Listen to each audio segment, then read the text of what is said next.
Well, good morning, good afternoon, it's lunchtime here in St. Louis. But wherever you are, I hope y'all are having a great Friday. It is Friday, folks, so cheer up.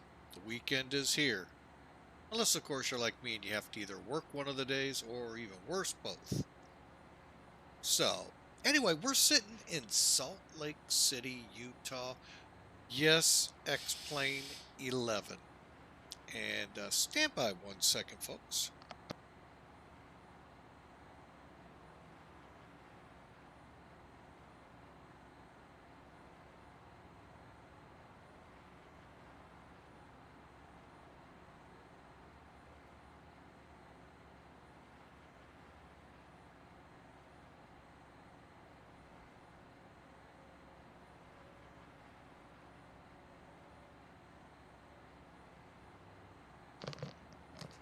You know, I'm back, by the way.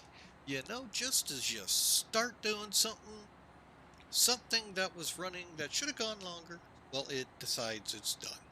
That being my laundry. So we'll get to that here once we're airborne. But we are in Salt Lake City. Now, those of you who actually go to the Discord channel, see my schedule, go to the Twitch page, and you can go on the About and see my schedule there as well. Know that today we were supposed to head to Denver.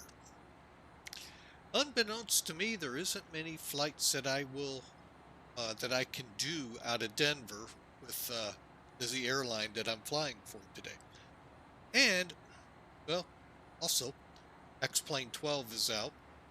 Not today on the stream, but it is out. I do have the Flight Factor 767, 200, 300s, and well, there's a 200 flight out of Los Angeles that I'd like to fly with this airline, so we'll see if the two can't come together. So that's why we're heading to Tinseltown, folks, Los Angeles. And we're going to do it in style in the first generation 727. See it there on the ramp? First aircraft with an APU. Or let me rephrase that. Strike that, first jetliner with an APU. That's what the authoritative sources at Wiki say. So, they're the most authoritative next in line. No, I'm sorry. Second in line to Facebook. So, there you go, folks. If you want to get your news, get it right every time. Wrong. Facebook's the place to go. All right, so like I said, we're sitting on the stand here. Now, Salt Lake City is changing. The airport did not in the beginning look like this. Let me kind of zoom back out here. Well, actually, wait a minute. Did it? I got to think now. Hold on, folks. That's really going to tax me after working. Okay, this might have been how it looked in the beginning. I can't remember now. It's been so long since. I don't really fly out of Salt Lake very much, but I think this might be the. Well, no, because I can't tell you, folks, but it's changed a lot. The airport is evolving to this day. This is going to turn into something new. Much like New Orleans. If you were with us in New Orleans, you saw we went to the new terminal, but the old one was still there, and I don't know if in the real world it's still there or not. But things are coming. Things are going to be changing here in Salt Lake. So, but anyway, that is the 727 ahead of us, folks.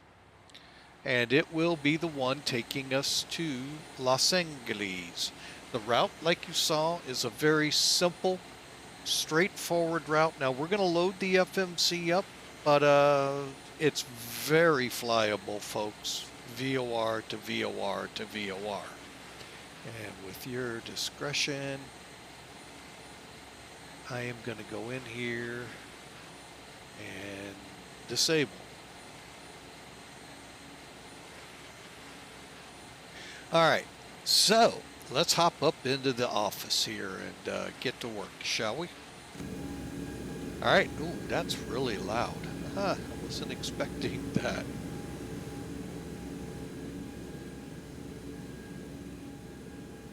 Okay, I think that's a little more tolerable. I love this opening shot, folks, in 727s and the 747-200, which I have been really remiss in flying. I am really working hard to get that girl back in the air. Just very hard to find airlines with routes, so we're going to improvise here soon.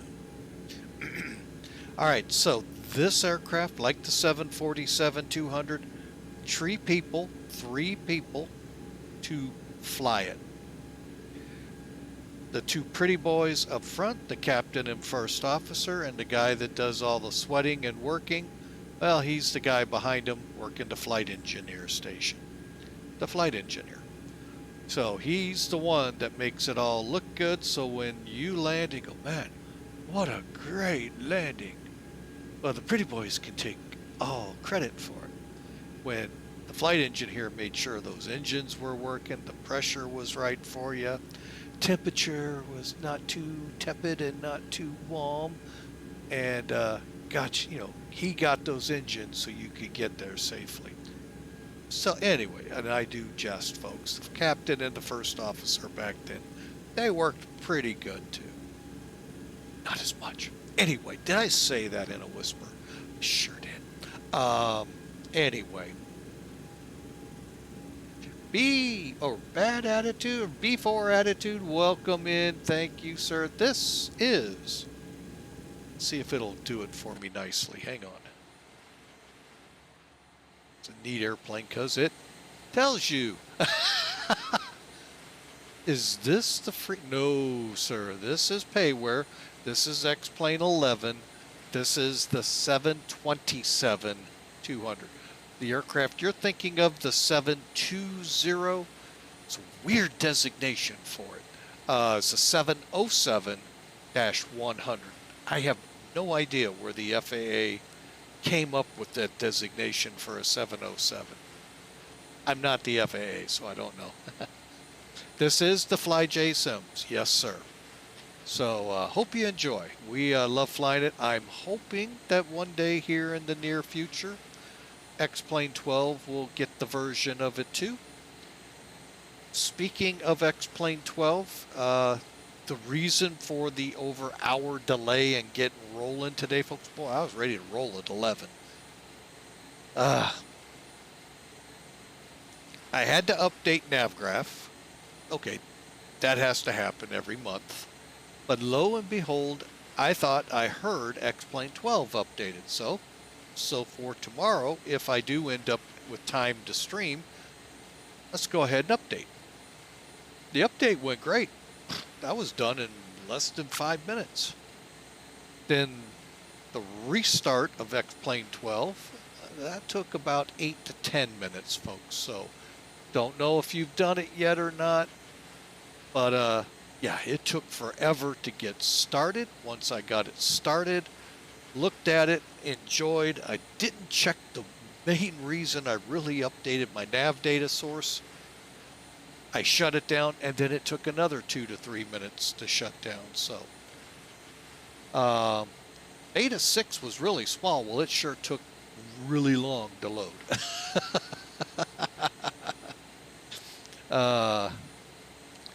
Yeah, I kind of was like that too. Bad attitude, I was just like that. I was like, as I'm waiting the 10 to 15 minutes for it to load, Beta 5 really wasn't all that bad. I should never have done this. Oh well, it's done. We'll give it a shot tomorrow. Maybe later tonight, who knows. See what we're in for. But yeah, on the engine tells you what we're flying. 727-200 ADV, the advanced. So a little bit more fuel, a little bit more technology in it. Not a lot more, but, still. All right, so let's get back up here and let's get this girl in the air. I don't want to get too late. All right, so we're in the captain's seat, folks. Pretty simple, straightforward. The overhead's here. First officer there is a pedestal. And then, of course, the man of the hour that does all the work. Pat him on the back, the flight engineer in the back. And all the way back on this wall, folks, is actually the APU and cross. Well, let's take a look at it, shall we? It's the APU stuff, but up here is where you can dump and transfer fuel. And then, of course, our lovely F-tab. Somehow, though, I don't think the real guys had this. All right, now this is Salt Lake City. I turned that daggum thing off. I thought I did, folks. Honestly, I thought I did. There. Hopefully that'll do it. About ready to get rid of it. It's really been kind of a thorn in me lately with it. So, and that is live traffic, folks. It's the free way to put AI traffic into X-plane. I'm getting to the point of where I might go negative on it, so I'm going to just leave it there. All right, so folks, for today's flight, here comes Sim Toolkit to launch the pre-flight and give us a lot of information. And first and foremost, folks, if you do not have Sim Toolkit, why not? I'll even give you Volanta, but I don't think Volanta gives as much data as Sim Toolkit. Volanta's a good product, but I don't think it digs in like Sim Toolkit does. Now I think the only thing that might outdo it, but then you got to pay for it, is FlyJsim, and that's real world. So, and I've only dabbled on the edges of FlyJsim because I really don't want to pay for it. So, but again, free program, folks. If you pass up on free things for the flight sim, shame on you, because everything costs so much. But anyway, once you set a flight plan up,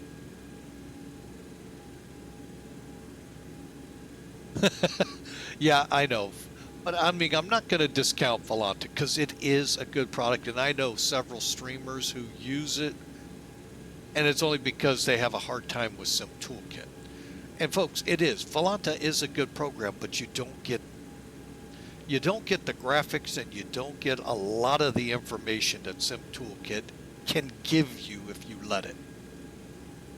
So, so first off, another free site, SimBrief, S-I-M. Here, I'll just put it down here.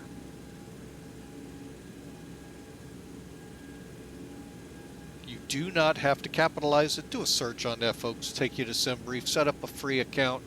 Boom. You've got great flight planning there. From that, you can come to SimBrief, export it in here, import it, export it, however. And it'll bring you to this lovely page, even gives you a runway to give you an idea. Hey, I'm on the right runway for takeoff. Hey, thanks, bad attitude. Sure appreciate that. Yeah, it is updatable with NavGraph, so, which, by the way, just updated for those who didn't know.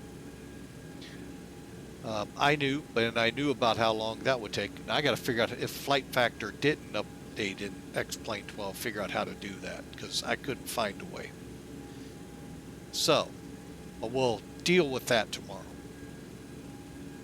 All right, so, great information right in front of you. We see Oakland is up, LA. Shh, LA is not up yet. I don't want to say it too loud to wake them up. So we'll go to a nice flight summary page. We'll put it that way. Now we're in a different format, so we're really not going to get over here. Because reason being, once we get right here, it gets very difficult to figure out. Believe it or not, you're looking at fuel there, folks. I know, it all makes sense, doesn't it? No. That's why I don't. This is, when you set up your SimBrief, if you use one of the OFP formats called UAL 18, comes out this way. Airbus drivers, They got some dynamite stuff there for you on that one. Lido is what I usually use, or what I call default. Much easier to read on your eyes on that. But what we need sits right over here. Salt Lake, here's the taxi. And yeah, that's kind of how you'll see it on Google, folks. So I don't really know if where we're sitting is actually done or not. And then we're going to taxi down hotel. As you can see, you can follow yourself here. Hey, the controller said go hotel. Look, hotel. To 16 right. Okay, I went the wrong way. It's up top. Now, what we're interested in is the loadout sheet. Look at that. Nice format. That's always been there, folks. Doesn't matter what format you use to present the flight plan information, you always get this. And it's 100 packs today daring to fly with us. 2,300 pounds of cargo. Let me add that to my little cheat sheet. 2,300. Whoops, missed a zero. There we go. 23,000. And zero fuel weight's going to come in as 124,756. That's why I have a cheat sheet, folks, because we're going to load it next. 20,770 pounds of fuel, and we're going to cruise upwards to about flight level 360. We'll see. I don't know if I've ever gotten it up that high. We'll find out. The other neat thing is this right here, folks. Weather. If an ATIS is available, guess what? It will put it there. Ain't that pretty cool? But this is the weather as of 16:54. We're a little, well, we're about a half hour old, so that's not bad. Calm winds here. Down here, we get the same thing, and again, if an ATIS is available, we're one step ahead of the game. And we've got another source for that once we get rolling here, folks. But right now, that's a lot right there. So let's go back to flight summary and go ahead and put away Sim Toolkit.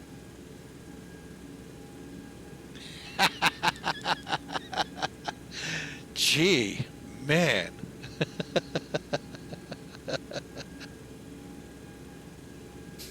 All right, so we're back in the cockpit, folks. So let's let me get my checklist running here.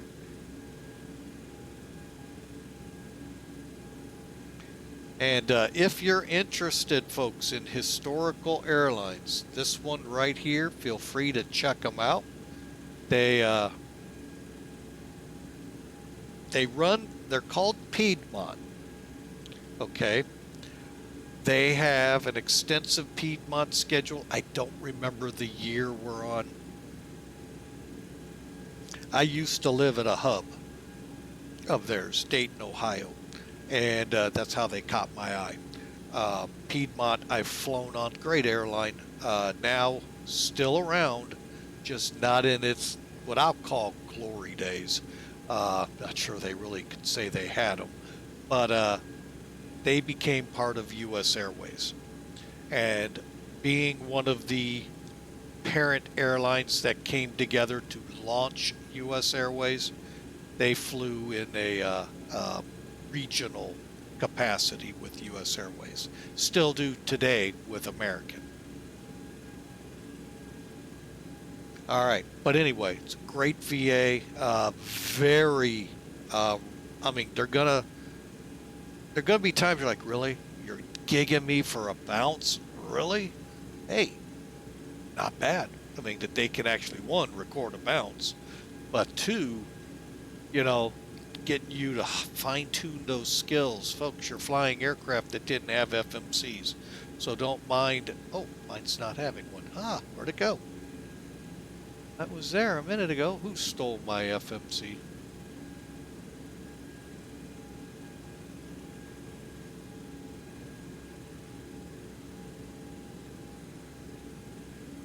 All right. Who really did steal it? Where the heck is it?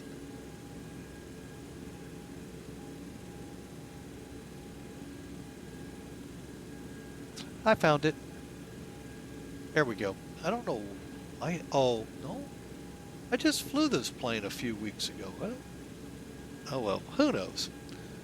Anyway, don't mind that FMC there. I'm going to use it today. It just helps when I'm streaming. So, yes, you can put the INS in here too, folks, if you have it.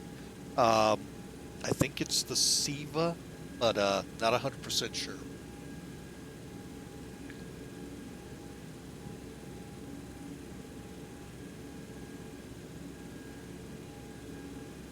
All right, sorry about that, folks. I am coming off a shift, so I am a little bit on the groggy side, so coffee is my best friend today next to my flight simming. All right, so looking over the checklist. All right, so oxygen's 100%, anti-skids are on. Let's go up here and make sure. Okay, on and guarded. Stall warning check we'll do in a moment. Emergency lights armed. No smoking. Seatbelts on. And the voice recorder. Check that here in a minute too. And window heat. Well, you know what? Let's just do what I'm wanting to do and then we can press on. Light check. Yes, folks, these lights do burn out. And they're GE and Sylvania and all of those that make light bulbs made a lot of money off of Boeing. Look at all of these light bulbs.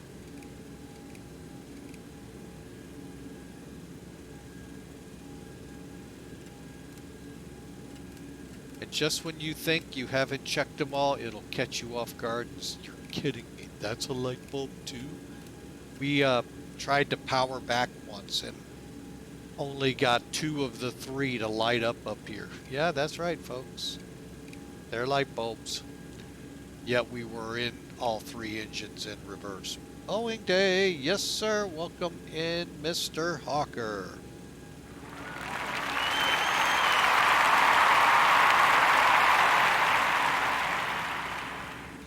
Or as I like to say, boing.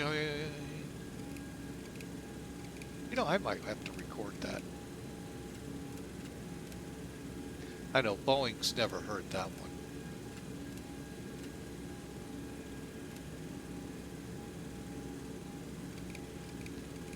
Okay, and I will repeat lights, folks.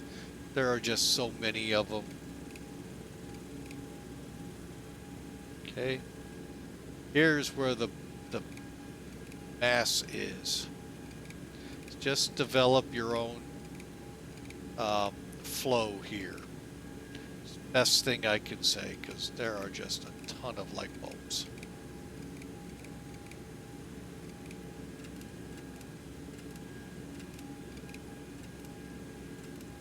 I'm shocked we haven't come across one yet.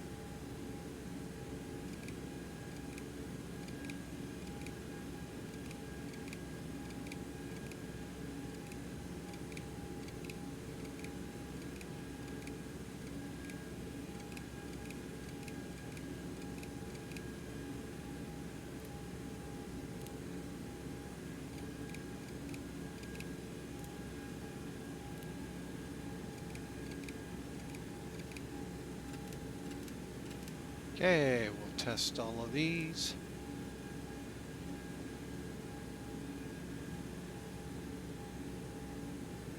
Okay, one more panel to go, folks.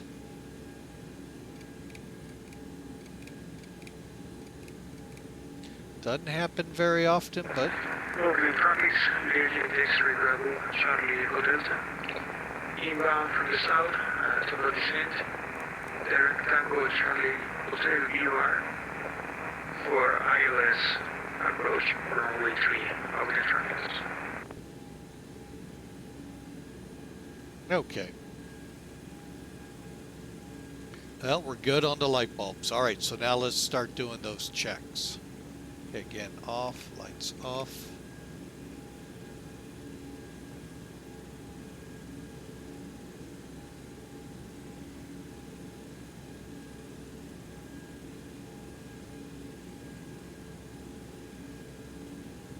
Not sure why that didn't work.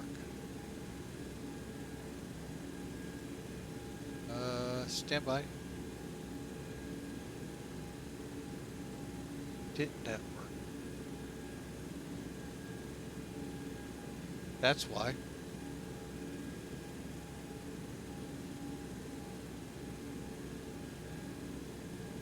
There we go. All right, so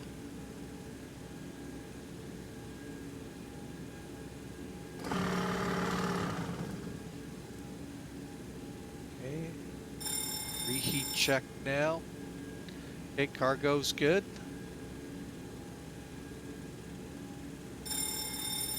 Fire bell and lights are good.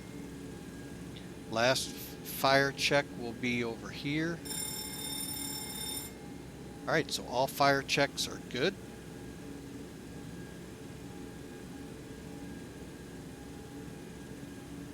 Okay, auto brake is off. For now, we'll put it on RTO on taxi. Emergency lights armed. Light checked in case I missed it. Start switches down. Everything's good. Compasses are slaved. Okay. All right. Notice this, folks. Your transponder is up on the upper panel. Unlike most Boeings, it's down here. No, it's up here. All right, window heat's coming on. Okay, anti-ice off, pitot heat off. Next on the hip parade, Mach airspeed warning check. Now that one I found on other planes, but I have not yet found it on this one. Although I can do this one. GPWS. Light slow. Pull up. Wind shear. Wind shear. Wind shear. Terrain. Up. Airspeed low. Sink rate. Pull up. Terrain. Pull up. Don't sink. Don't sink. Too low. Terrain. Too low. Gear. Too low. Flaps. Too low. Terrain. Light slow. Bank angle. Bank angle. 100. 50. 30. 20. 10. 500. That's after my bounce. All right, so we're all good there. Really wished I knew where that Mach check. I wonder if it's over here. I found it.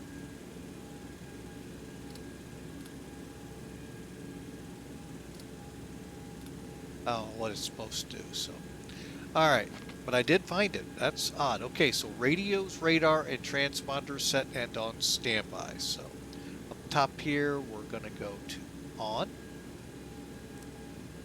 And we're going to keep it at 2000 for now. And by the way, we are on VATSIM. So if you're wanting to see us, you wanting to fly along, folks, come on up to Salt Lake or find an airport, find a plane, and let's go fly, shall we? All right, so radios, that's the tough one. Well, that did. On the initial approach base, ILS approach runway 3 on I was hoping that would turn it down. It didn't do a thing. All right, so we're going to be, where is my departure? Hang on.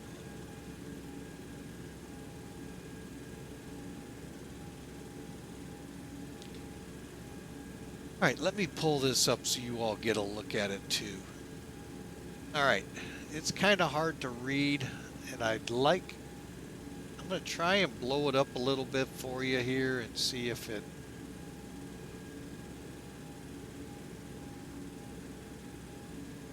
I can do this without too much. All right, so for the departure, folks, we're doing the Zion C1 departure. RNAV, yes, you're not doing RNAVs in this aircraft, folks, but there are no conventionals out of here. So what we're going to do is we're going to yes, plug it into the FMC. But we're going to head to Hopto, Zions, and then down to Yernov to Enoch. So how are we going to fly this? Besides using the FMC, there isn't really a lot we can do.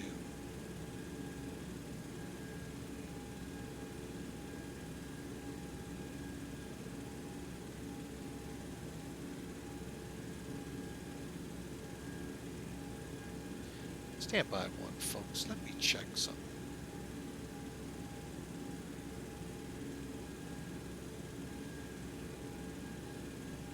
I am going to try something here.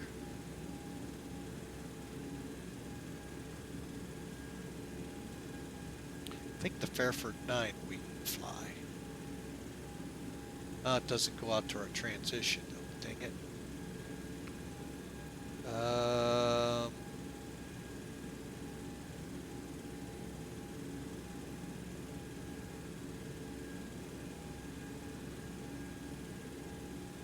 I guess we'll stay on the Zion.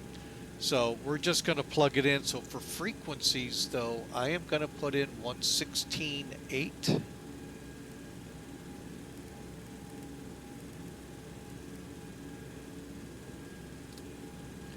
Also over here,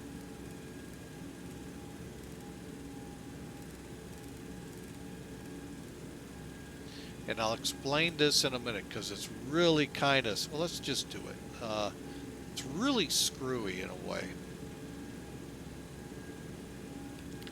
All right, so as you look at your basic six-pack here, pretty simple, straightforward, airspeed, your artificial horizon, your DG, your vertical speed, your altimeter. Right below the vertical speed is a DME indication. Look at what it reads, though. That's right. DME2 means it reads off your NAV2 comm system. So that's why we set it over here. Guess what? It does the same thing on the other side. It'll be COM 1.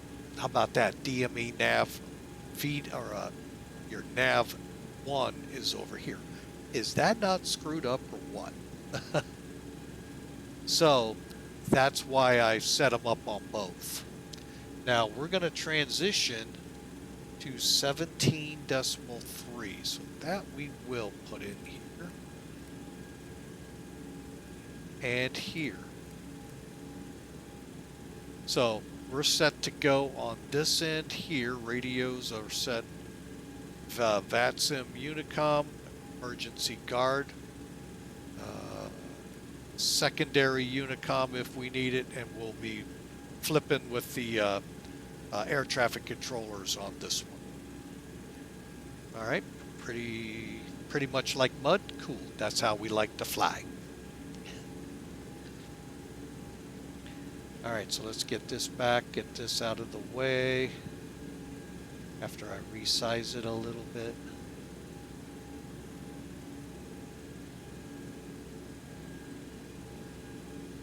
All right, so got the radio set, the radar.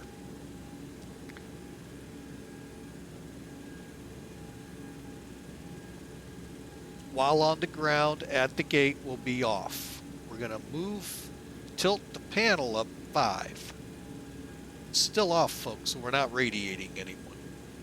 And that, folks, gets us ready for before start. Again,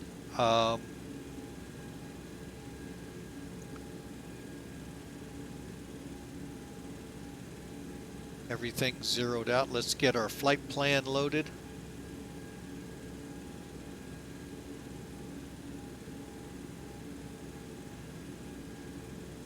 Okay, so now we'll put in KSLC.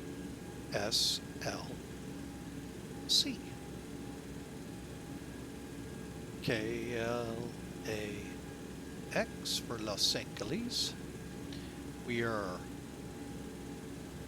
Western 742.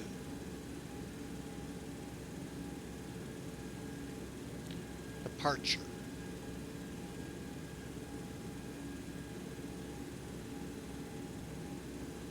First, we got to do the runway 16 cancel.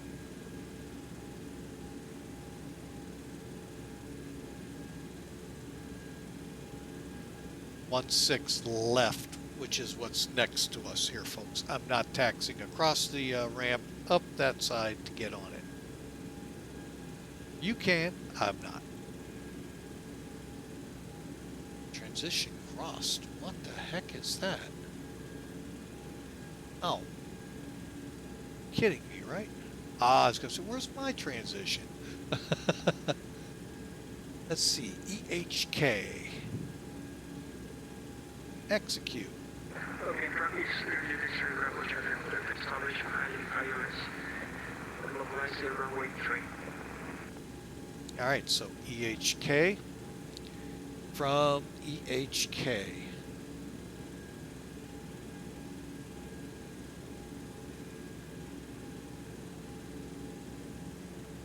LAS. Who wants to guess where that is?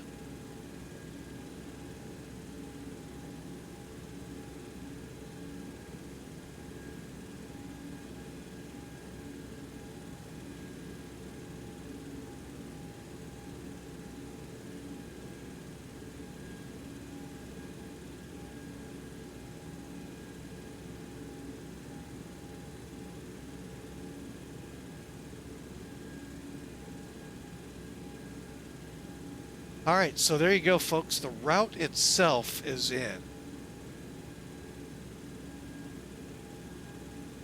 Now we're going to go in here. Now I've already got the departure in there. Hang on, let me hit F plan. Next page. Cyan Z1 EHK to LAS to TNP. No takers on LAS. Wow. It's Las Vegas, folks. Vegas, baby. So TNP, 29 Palms. All right, we're going to go ahead, though, and plug in the arrival. And like I said, we're coming in on 24 right on the sea view. If it'll let me, I probably did it backwards. I did. Dang it.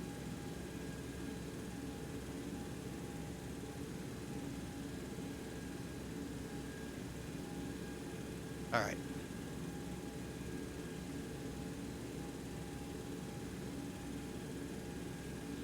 All right, so let's put in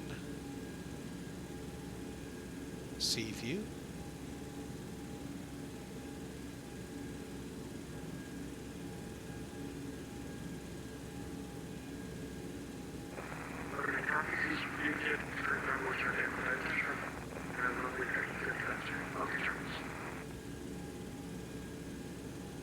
All right, now I need to look at this real quick. Sea view. Coming in off sea view. Then we just go through the legs page real quick. And folks, we're ready to go. All we have left is the next page, 36000. That's fine, that's fine, that's fine. And progress, that's not fine. One more time.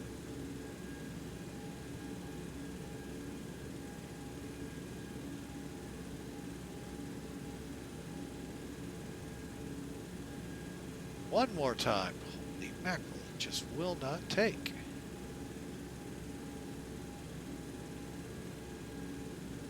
There it goes. All right, that's how you know it took, folks. Just keep plugging 36,000 in and it'll eventually take. All right. That's a good sign, folks.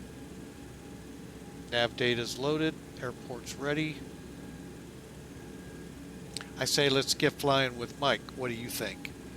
All right, so let's get over here. Load this plane up. 100 people.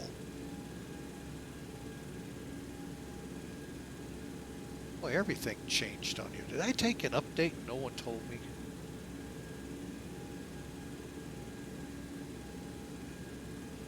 Oh, I think I did. Doggone it, I did. Oh, we could see a crash to desktop. If that happens, we'll talk about it.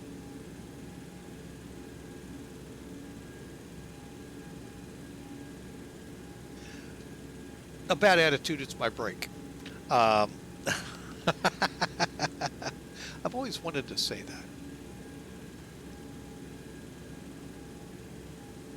All right, so we'll throw some here, here.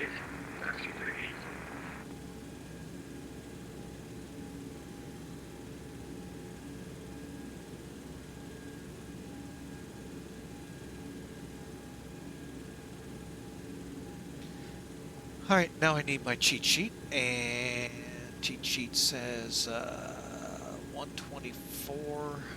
Got one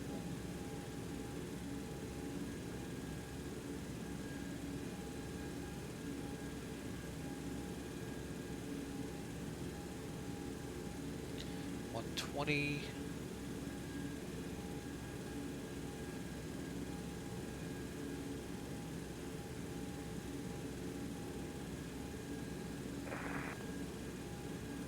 All right, we made room for 3 more people, 2 more people on the flight. So, hey, we're doing pretty good for the airline.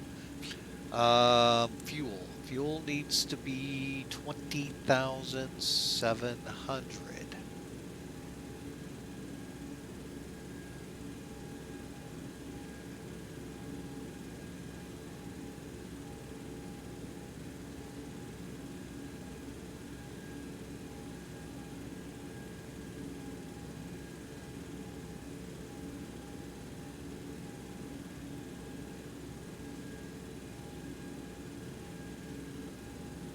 That'll work. 810, that's close enough. All right, we're ready to go, folks. Max optimum altitude 35,500. We're going for 36. That's why I think I may not make it. Estimated landing weight 129. Where's mine at? 810. Okay, it's lower than what I got. But our takeoff weight, pretty close, about 400 over. All right, so we're good to go. A little over on everything. So close that up. Let's get this set real quick. Any shocking top of climbs I have to meet?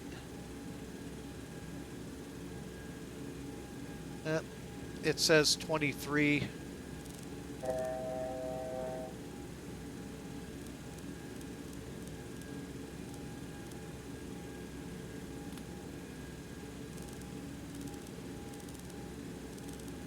I forget why I updated it now. What the heck did I do that for?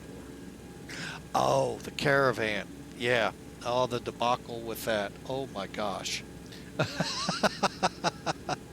It's part of the Skunk Works updater too, so yeah. That's where the update came from.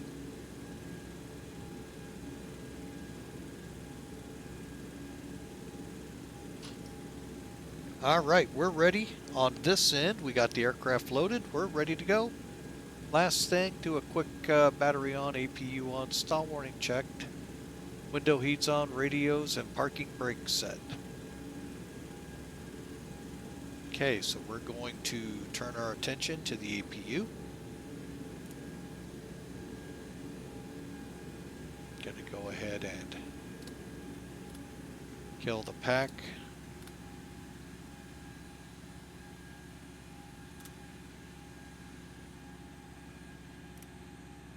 All right, let's see. One of the big, I don't know if I call this a pet peeve or not, that I've had with this plane. And it's because I'm unfamiliar with it. When the APU comes up on a 737, you know, name your Boeing besides this one. The gauge comes up to somewhere between 5 and 6, and then falls off between 5 and 4, I think it is. Nope, this one keeps going. And I don't know, I think that's a sign there's a problem with it, but it always seems to work. When it does fall off, that's when I lose the generator. So, we'll see.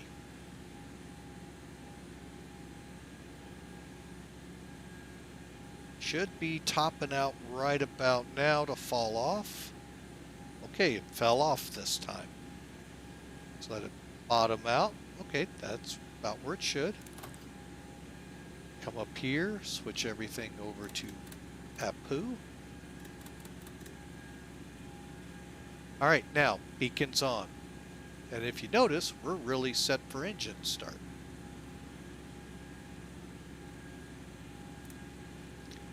Packs are off, bleeds off. Let's look at that bleed gauge one more. Yeah, we're above 30. This is the gauge you look for. 30's right here. We're close to 40. And the bleed valves are all open. And we're ready to start up.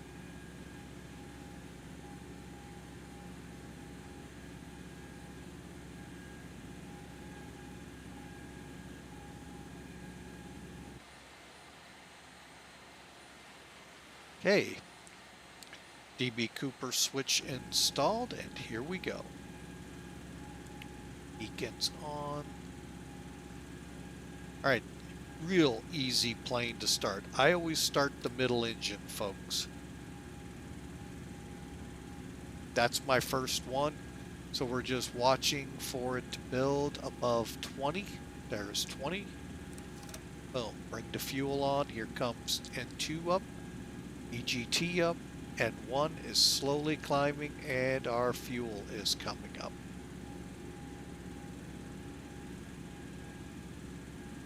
Now, if you want, you can better push back. I choose not to.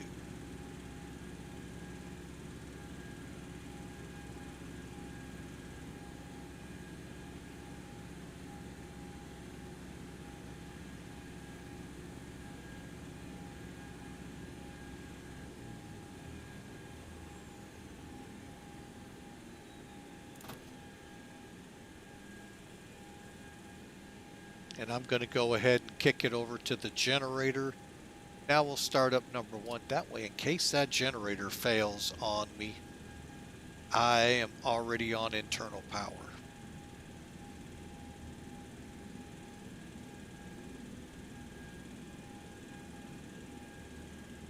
Okay, there's 20. Right there's the N2 gauge.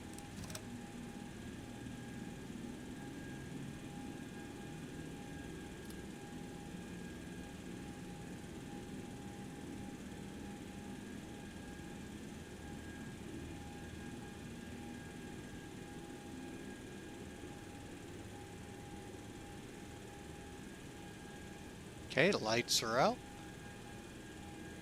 Engine stabilizing.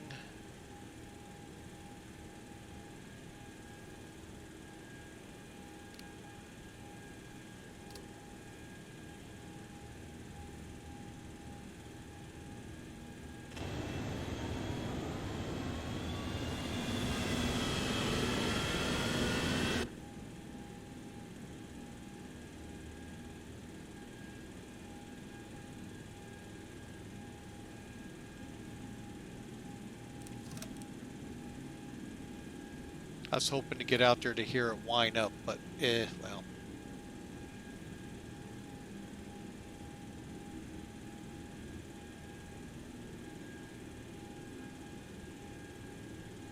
Okay, oil pressure's up. Green on N1. EGT's coming down and stabilizing. N2 stable, fuel stable.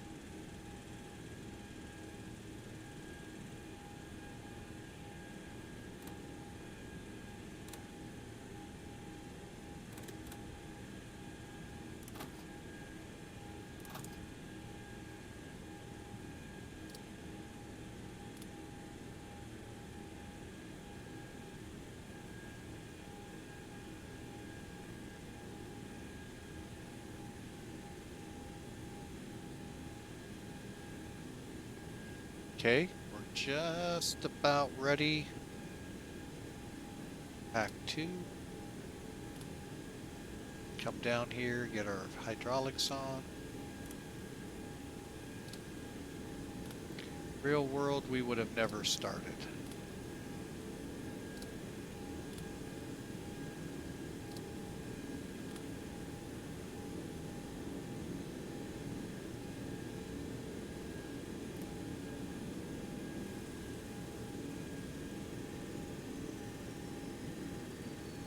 Okay.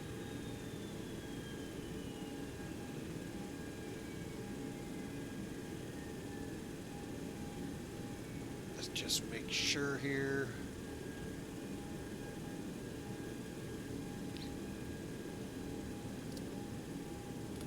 Heato heats are on.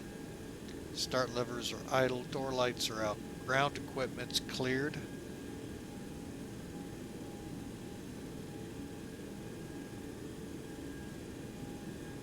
Anti-ice as required. Yaw dampers checked.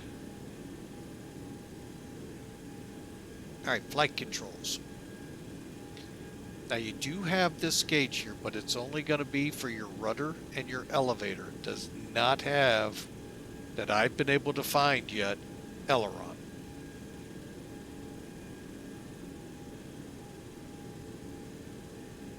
And always make sure it centers.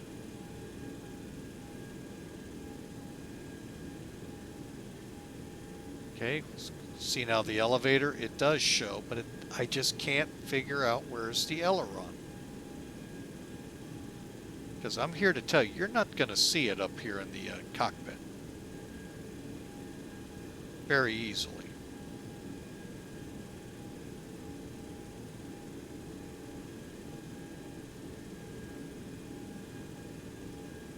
Alright. And just to make sure this guy did not forget.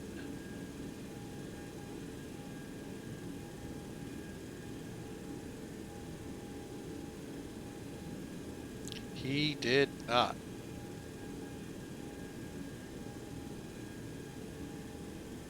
X-Plane 12 actually crashed. Uh-oh.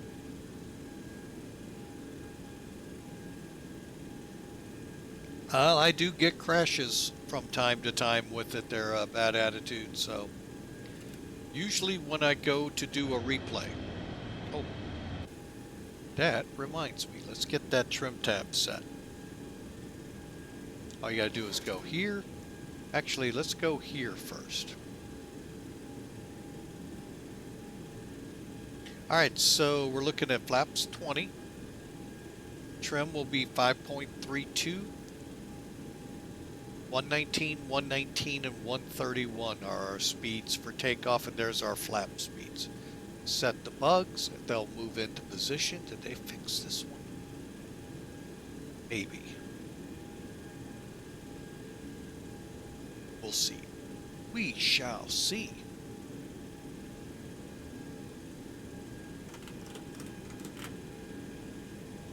All right, folks, here we go.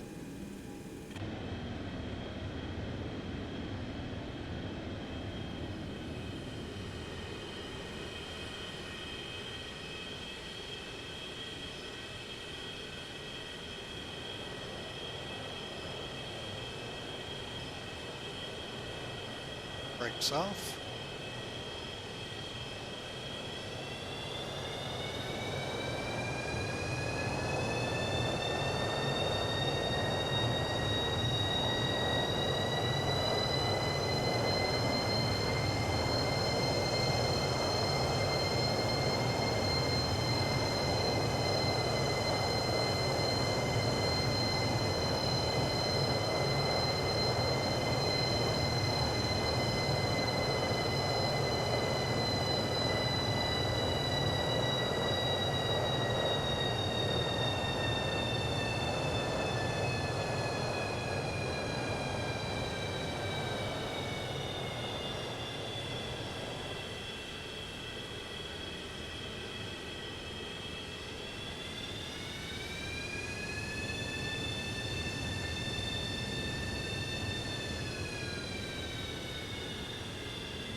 Okay, final checks. Yaw dampers check, flight controls check, flaps green light. Green light we do have. Speed brakes and flap warning down, detents. Stabilizer set. Galley powers on. Electrical, no lights, all lights off. Fuel set. Flight ground will keep flight or ground right now. Actually, I'm going to move this up to 7. Got to set my altitude.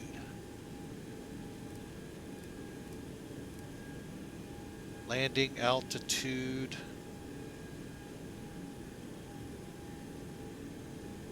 128. Okay. And I can already hear y'all going, "There's not that one, man. You're going to have to come back. What are you going to do?" Land.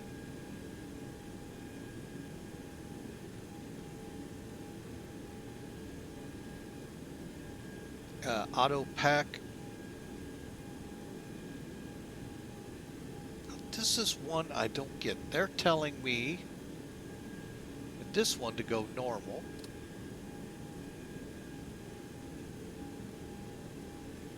Oh, okay, I got it. I got it.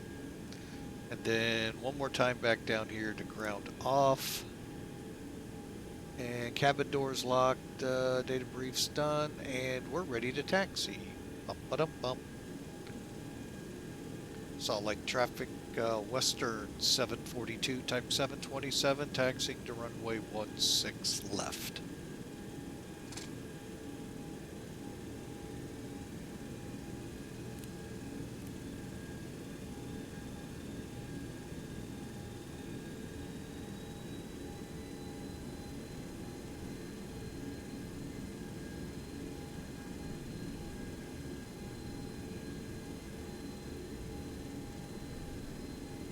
There you go, folks. We are on our way.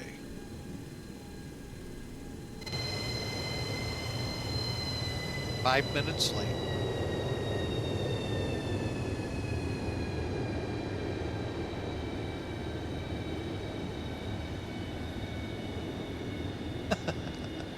That kind of cracks me up.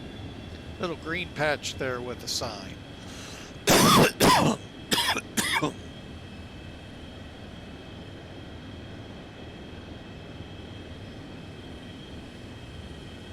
Oh, sorry for the cough there, folks.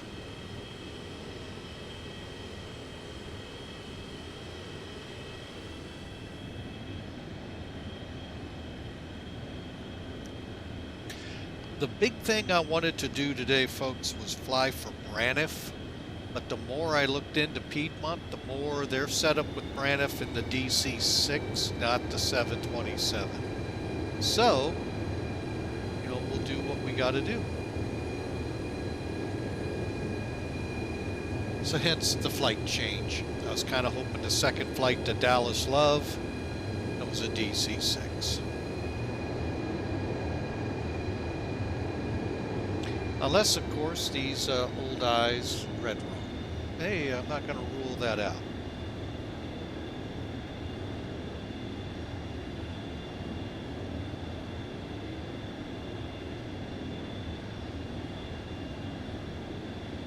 This would have been so much fun in X-Plane 12.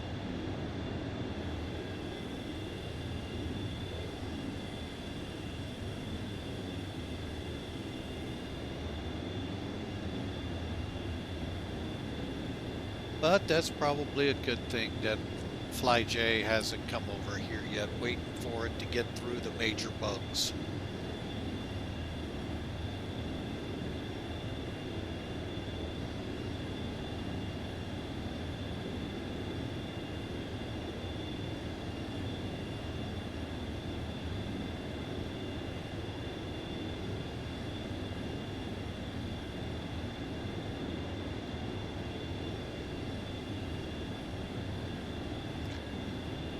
That striker needs to be in the back. Can't show it in service yet.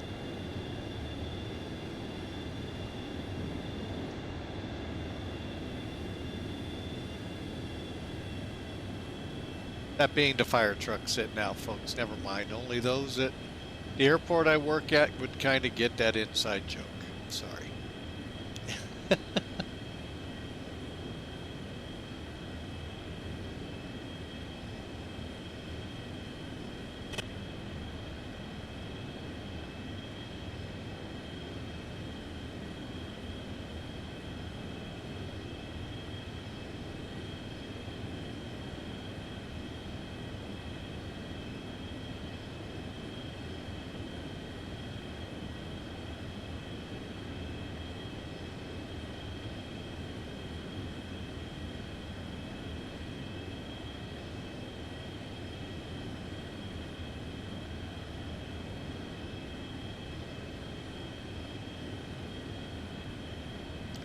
All right, passing the cargo area. FedEx is on this side. Ups and DHL the other. I'm here to tell you, folks, one thing, you know, now that, well, I don't know if it's because I've kind of gotten acclimated to X-Plane 12. The scenery just doesn't look that great anymore.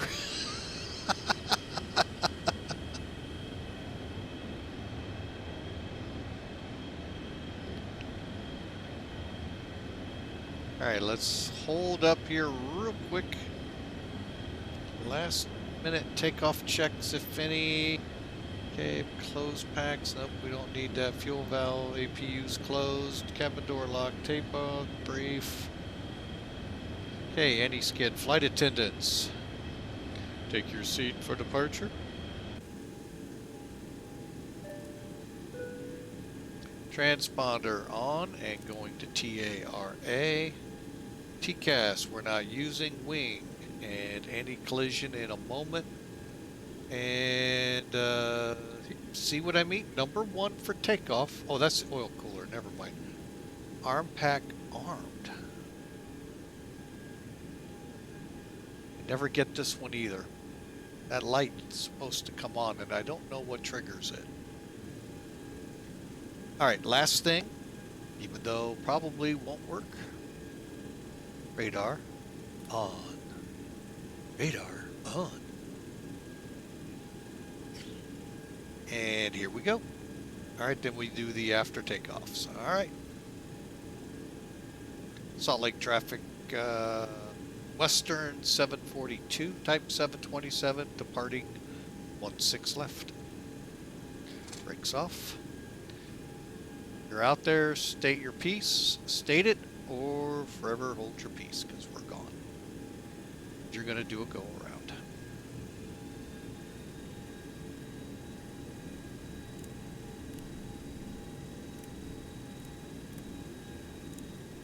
All right, all the lights are on.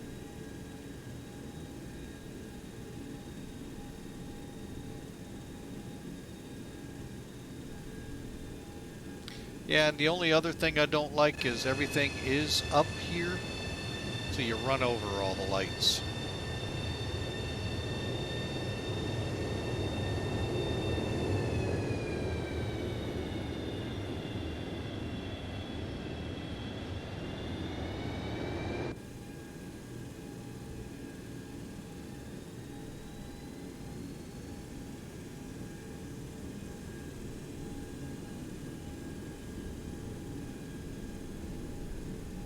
Takeoff power.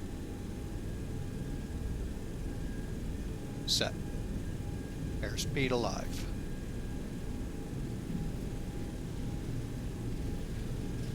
Emails. 100 cross check. Go. E1. Rotate.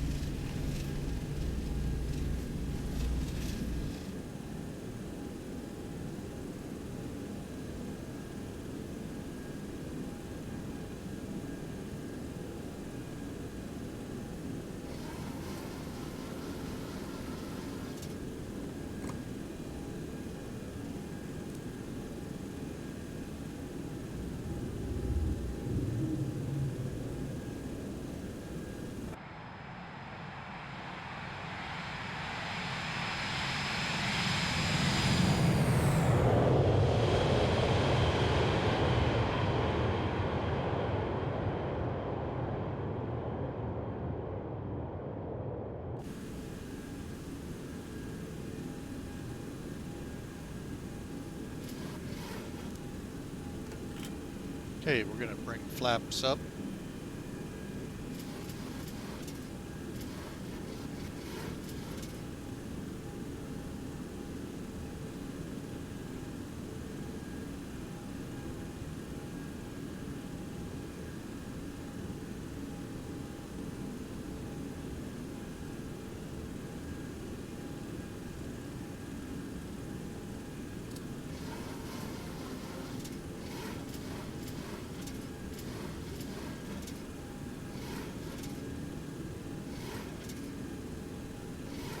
Okay.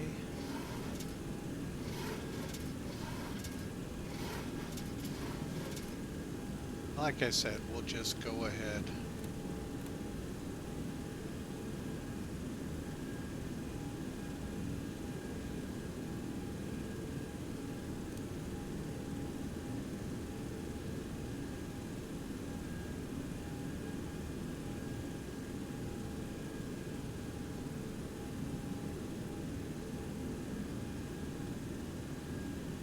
Get that airspeed to build up. It's not wanting to.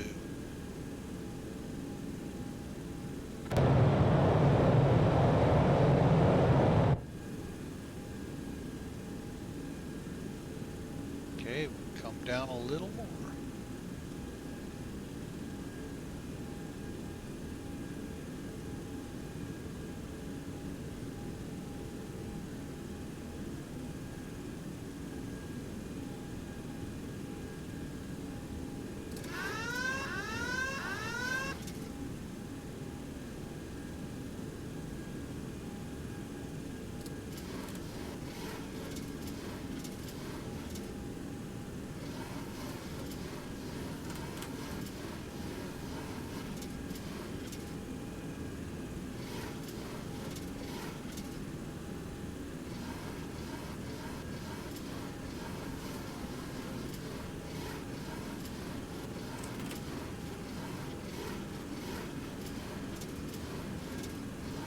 Okay, we're through 8,500, building up speed nicely now.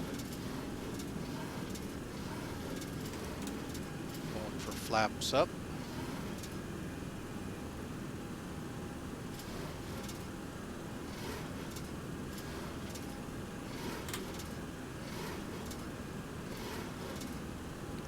And we'll let the aircraft maintain the climb via the pitch.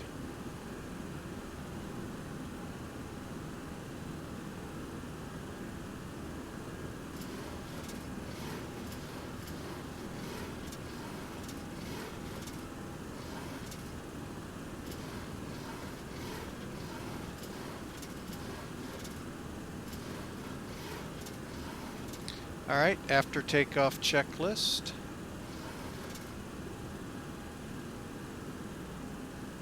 Seatbelts, anti-ice gears up and down. Flaps are up, lights off. Auto pack switch back here. Switched over, packs are on. Hydraulic and pressures set. Pressures checked. And everything else looks good. Ladies and gentlemen, we are on our way to Los Angeles. We're through 10,000, so the lights can come off.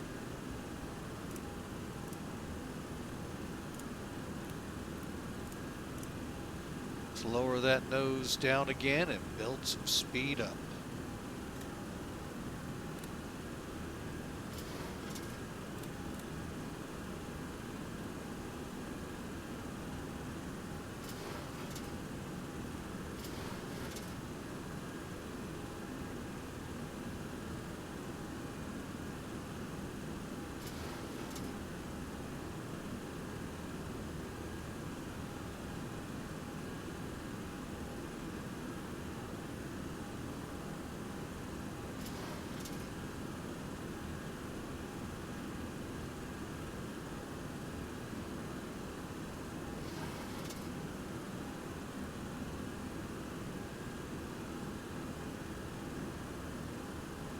Little bit.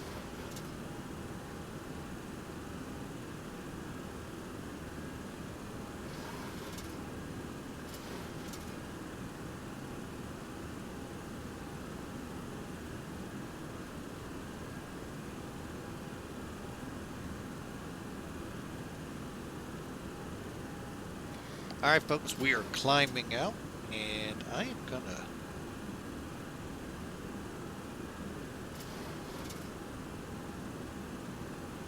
run some music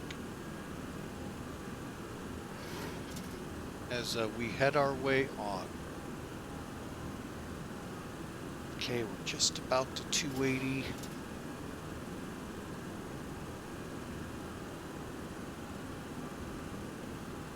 There's 280.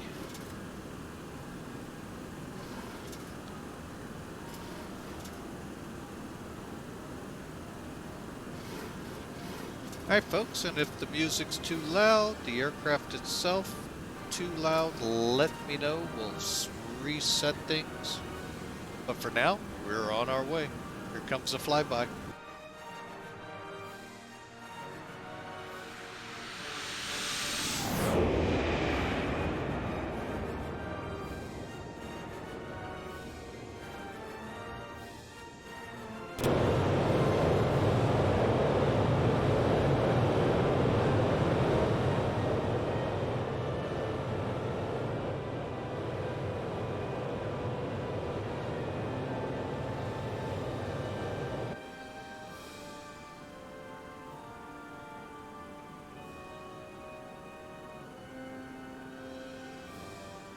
Okay, the altitude light came on. That only means we don't have a cheater here. We have to set it over here as well. 129.92, because we just crossed transition. So we got to make sure we're set there, and we are on our way.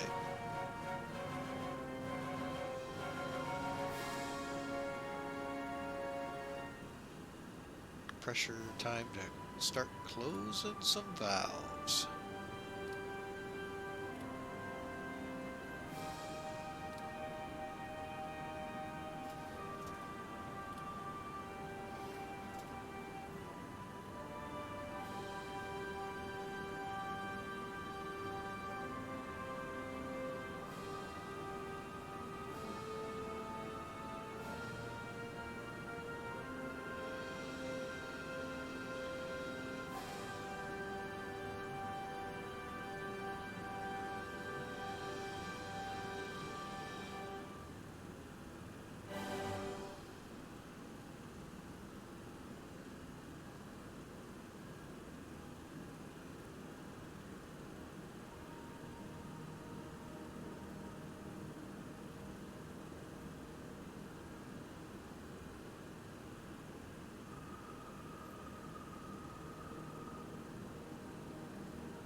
And folks, I will continue the climb here and monitor it. I need to make a phone call. Be right back.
All right, folks, sorry for that. Like I said, I had to take a phone call. All right, so looking at where we're at 30. We're actually needing to begin setting up. First off, let's get into lock.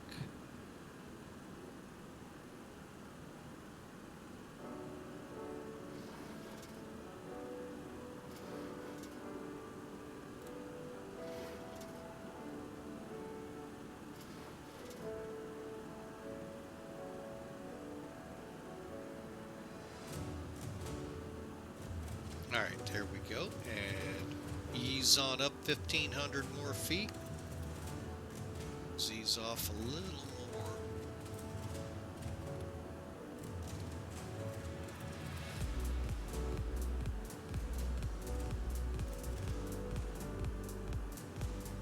All right. Now, hopefully I'm doing yeah, 37 is right. Okay, for a 36,000 foot top altitude.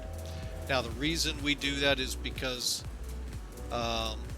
we are reading 36,000 at 2992. But when you dial us up to the pressure, that gets us really close to 37. So your pressure is set and we'll take the variance. And I am going to go ahead and dial this to about 300 as we ease on into 36,000.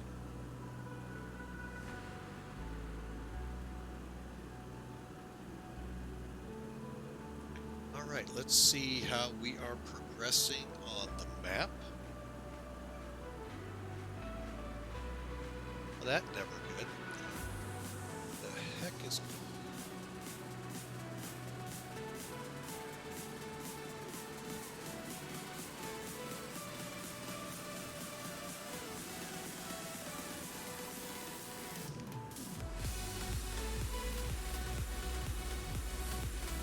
All right, for some reason it did not pick up our route.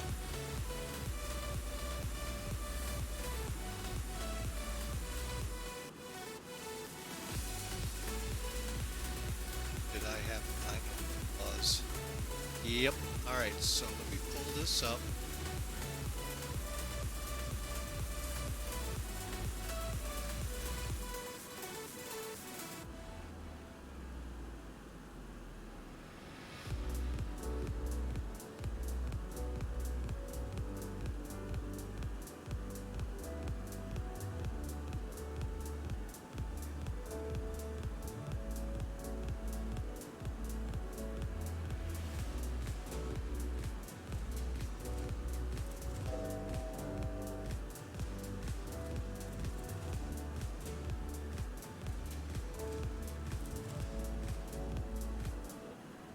Really? Okay, now we're having troubles getting in.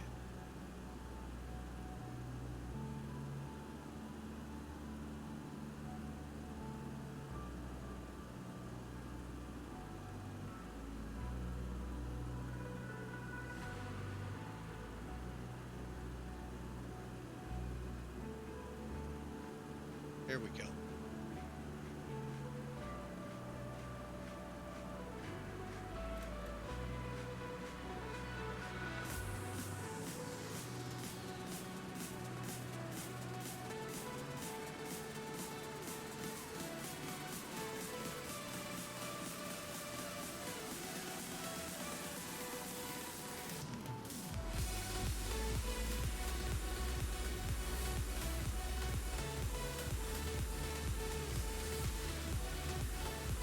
Alright, well, you gotta love it. Even the altitude select got disconnected.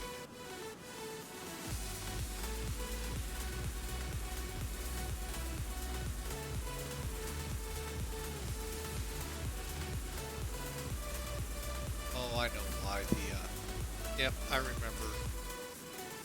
Alright, so let's pull some power back here real quick. How we get down.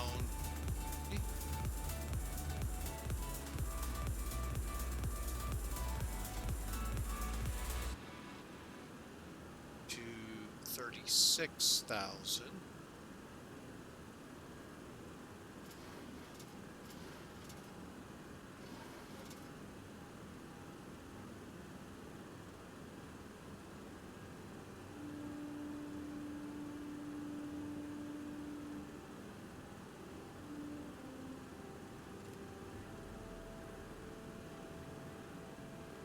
Seat altitude select just went green.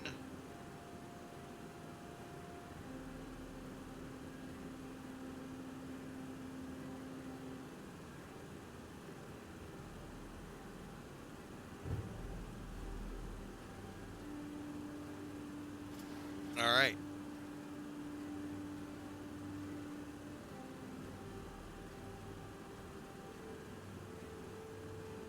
So there we go. Now we're on course.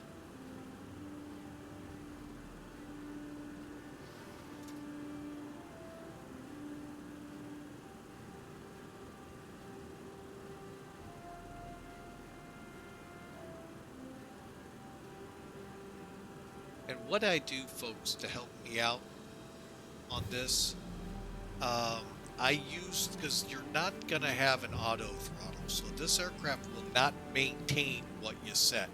I use it as just that to tell me where I am on my gauge. So right there, I've got it marking 0.8.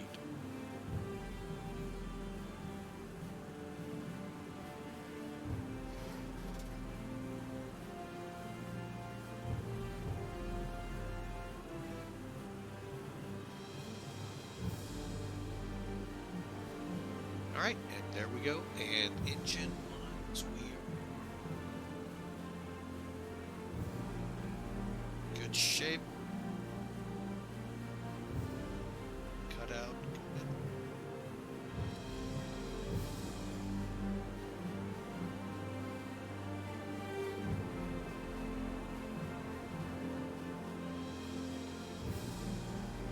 All right, so we're about to cross over Enoch. From Enoch, it's to Las Vegas. And then down to 29 Palms and join the Cebu 2 arrival. And I am going to stick with it here because I do need to use the lav. I want to make sure I'm going to make this turn.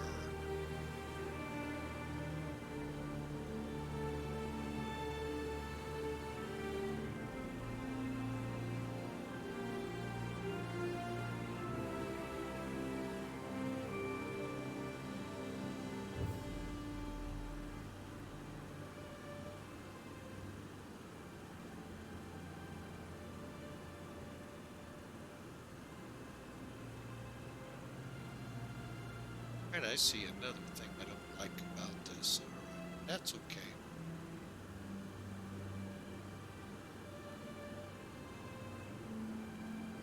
$17.3.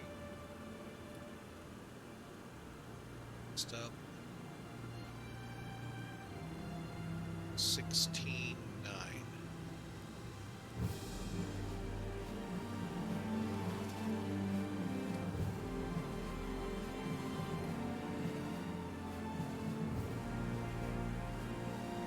All right, now one thing you can do while you're flying this, actually I'm going to flip that around. To 16.9.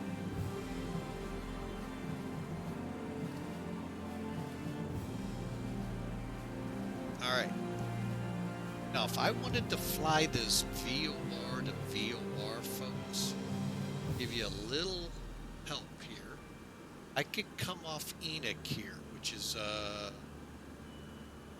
sorry, on gauge to tell me, 16 miles ahead. If I set,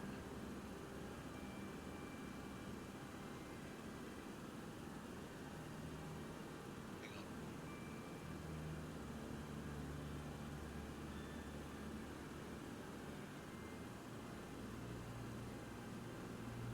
Looking for a course. 209, sorry, I was.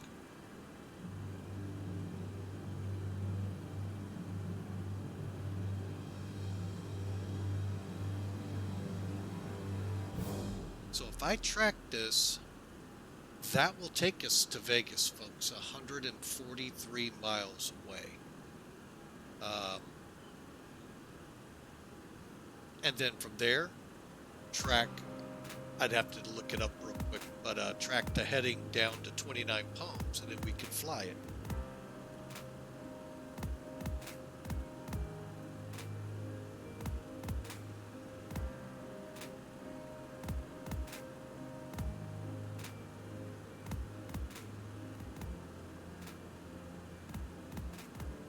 So, but anyway, there you go, folks. A little VOR navigation here. We're about to cross over. And right now would be a good time to switch your heading. Stay on heading select. And then get your headings or your course set up on your HSI here. That's what's right here. And then turn for it. Which isn't the big turn here, folks.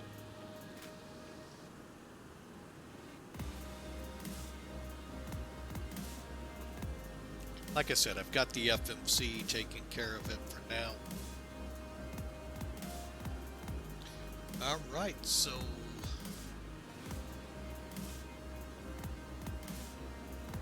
at about 45 minutes to go, folks. So now would be a good time. I need to use the lav. I will be right back.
All right, folks.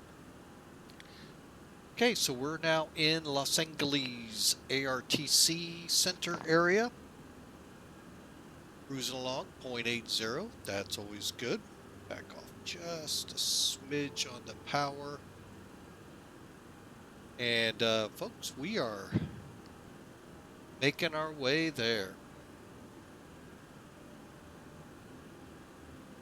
I know that didn't say 17. I'm sure it's not.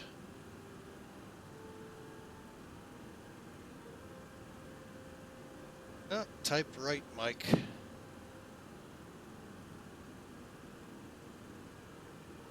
$37 Okay, so let's look at this arrival. It's not a pretty difficult one,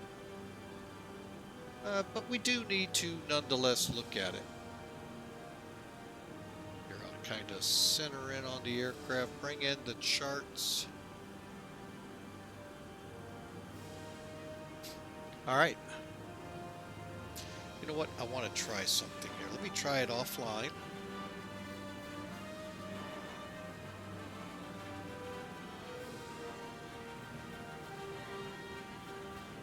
Okay, that's working.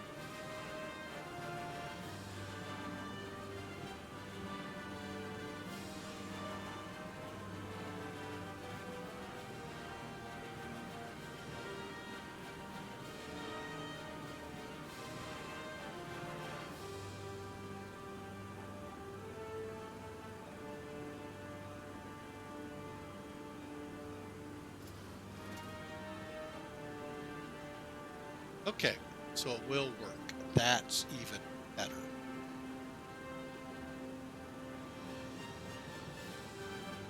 All right, folks, since we got about 37 minutes, let's kind of look into it. All right, so we're going to be heading to 29 Palms, Tango November Papa. That's where the Cebu 2 starts. Okay, now, we didn't talk about this on departure. Now, there is a program. We're going to start up here with the frequencies. D-ATIS. Now, you can tune 133.8. If a controller on VATSIM's up, you'll get the information.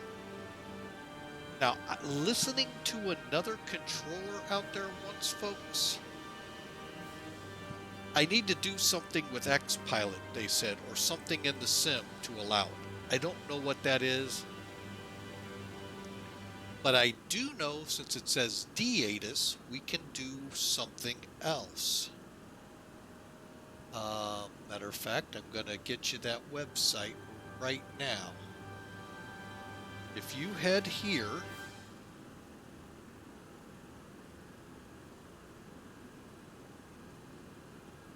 to datis.cloud.io, you're going to get what you're going to see on the screen here. Let's go ahead and bring Sim Toolkit out of the picture. Bear with me a second as I get that pulled up.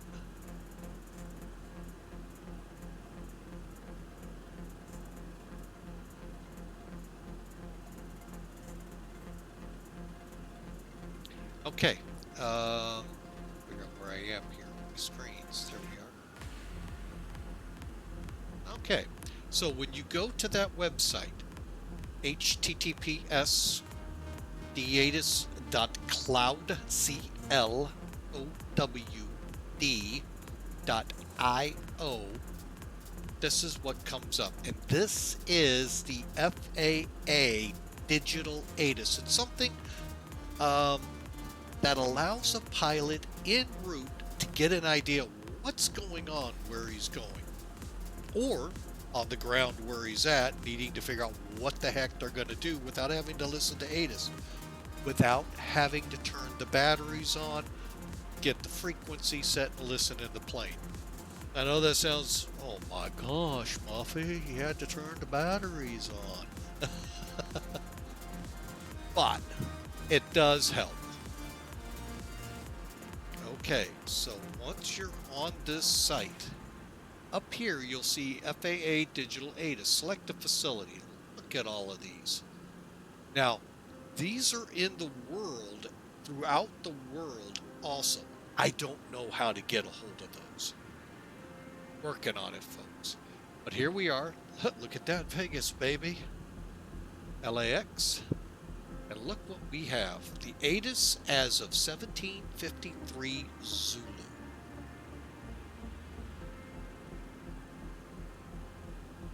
Now, will it be, if I turn final right now onto Los Angeles, will that be correct? Maybe. Remember, these can update more frequently than the METARs. But look at here, we got 260 at 6. We're 5 miles in haze. Wow. Should it be smog? No. A few clouds at 1,000, a few clouds at 1,700. That's it, folks. And then we got our altimeter to look forward to. However, instrument approaches in use. And RNIB approaches. GPS Y, 24 right, 24 or ILS 24, simultaneous approaches. Did I miss 25? I saw 25. They must be, who knows. Instrument departures in 24 and 25. Oh, there it is. ILS 25 left.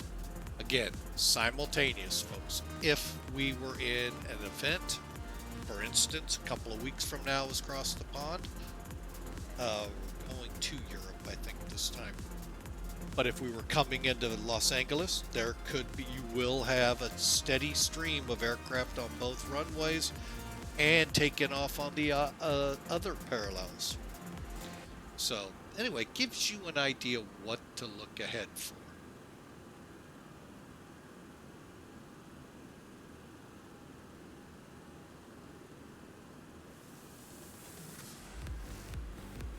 Okay, so let's go ahead, pull that out of here, bring it back up and get quickly into this brief.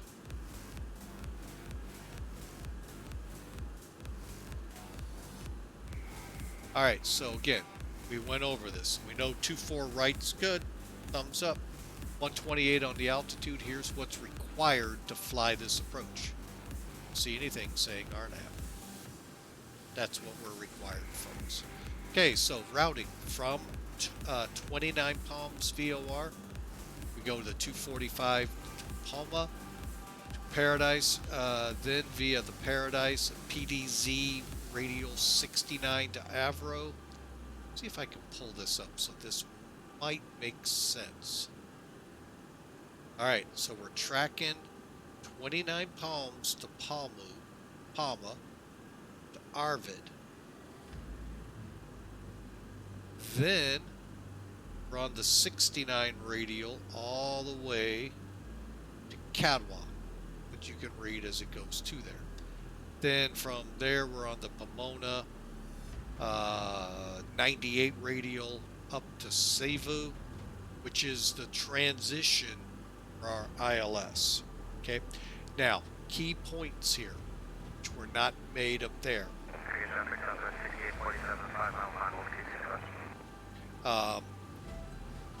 We need to be at 17,000 here at Consul, 280 knots.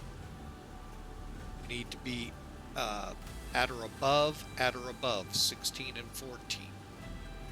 In between 14,000 and 12. So we can't go any lower than 12, any higher than 14 at Cebu. Those are things, but the big one is Consul at 17. Quick, folks, I'm going to get rid of this. Do a quick, didn't want that. Let me do a real quick check. Legs. 17,000. So, this top of descent 143 should take that into account. I'm going to kind of hopefully do a little better. Kind of didn't do well the last time. Felt like I had to almost nosedive for the runway.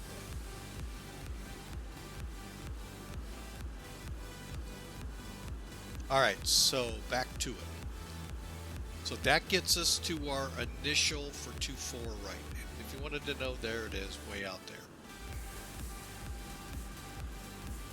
Alright.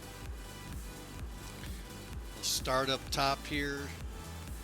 Los Angeles, ILS localizer 24 right. Again, the D8 we've gone over. Here's the approach. Here's the towers. We're on the North Complex. Here's the ground. Again, we're North Complex. However, we will set 108.5 to 51 on our radios. Kobe 2200. Now that's 2,078 feet above ground level. Kobe is right here. We need to be at 2,200 feet there. Otherwise, we'll be like nosediving. Trust me, I know this.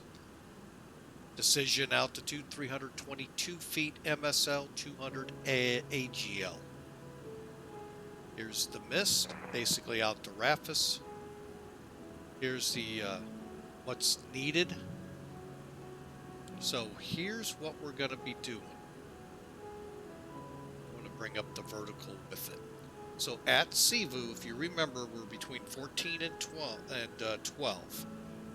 Maximum speed 270 per this chart. This chart supersedes the star if it had us higher.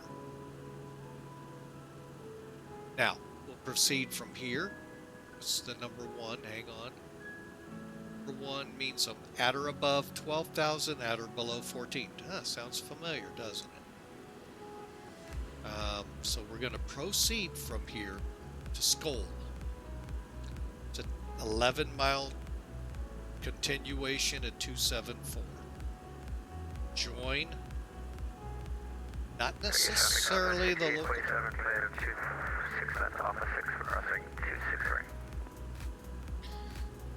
Stand by, folks. Airlines 208, taxi 01 right, All right, takes care of that. All right, sorry about that, folks. Clearing it up so we can talk. All right, so Skoll is 37 miles from the runway. So we'll track 251 to Decor, Bray, Halleck, Livin, see Kobe, 2,200 feet. You're crossing Las Vegas right now. And then we'll come in. We're only 8-mile final at that point. You can see how the step down works. So basically you go down, level at 9, go down, level at 8, down to 7. It's kind of a little porpoise-like, or the glide slope doesn't get out 30 miles usually. So we're usually catching it right around here. So we need to be mindful of that until the glide slope's available. That's why. They're only 3.5-mile intervals.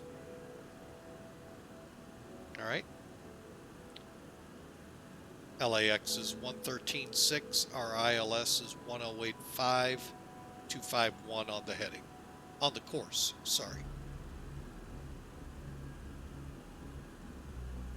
Okay, now this chart here, I really like. You aren't seeing any of this. So again, let me go over it real quick. There's Sivu, Skoll, and then here's the routing in. Okay, altitude-wise, you can see it down here as we get to Kobe. Again, it's stair-stepping.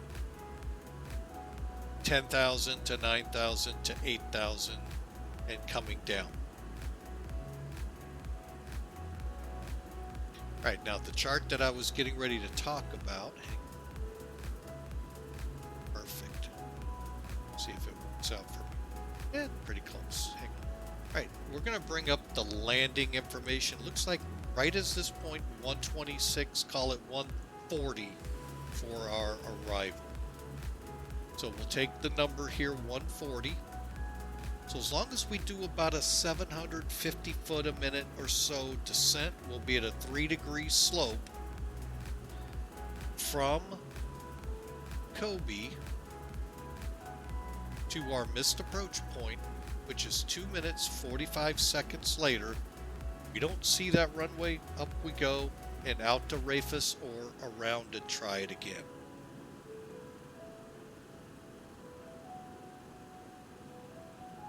over here, what we've got is a full ALSIF, advanced lighting system sequence flashing 2, PAPIs on the left, simple 251, 2,000 feet, 251 out to RAFIS if we missed. And then there's our decision altitude, RVR of 18. With a flight director, autopilot, HUD, or 2DA, without 24, half mile. Good right now, folks, so I'm not worried. Okay, and here we are, heading down to 29 pumps. Shows where our TOD is predicted here. I'm going to run some numbers just to make sure. We're going to be coming from 36,000 down to 17. Times that by 3, 57. Let's add, make it 70 miles from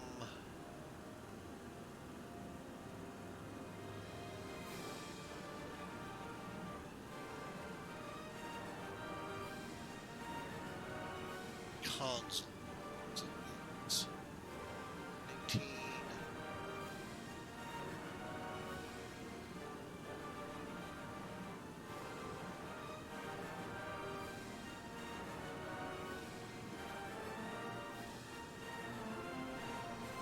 Let's look at about a couple miles before TNP. TNP is now 14. Oh, I'm on the wrong set 1085 here.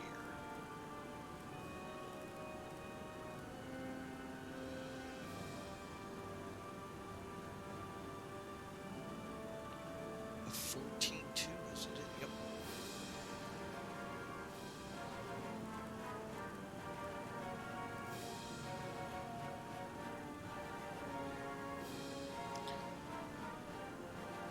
Okay, so we'll set bugs.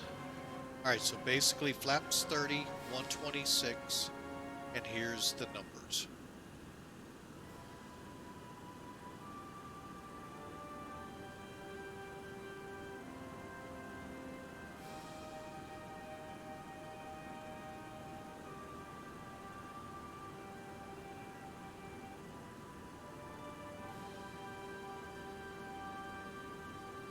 Boy, we slowed off. We must have caught a headwind somewhere.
Okay, we're regaining our airspeed. We're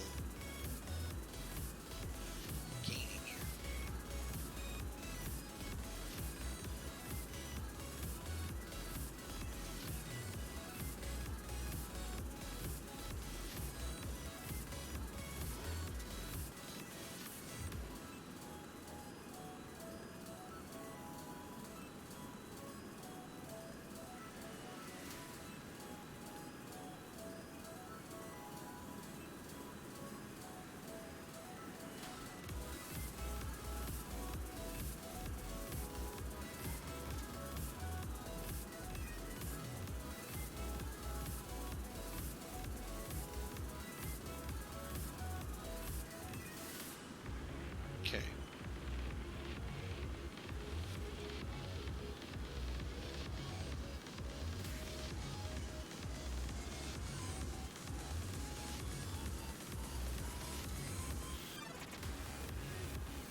Alright, we're back up to point 8, picking up speed again. Okay, our minimums were 200 foot. I'm setting for 300.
Okay, so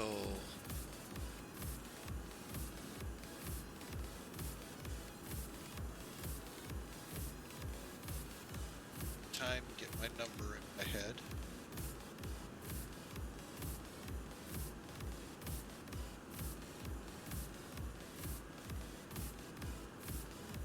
Okay, so about 10 miles from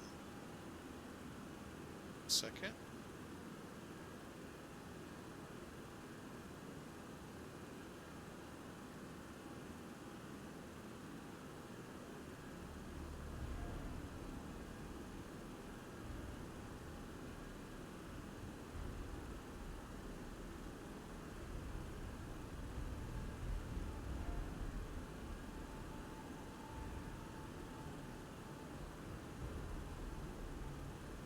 All right, so still hot here with the 7.2. All right, so 29 Palms is 48 miles ahead, and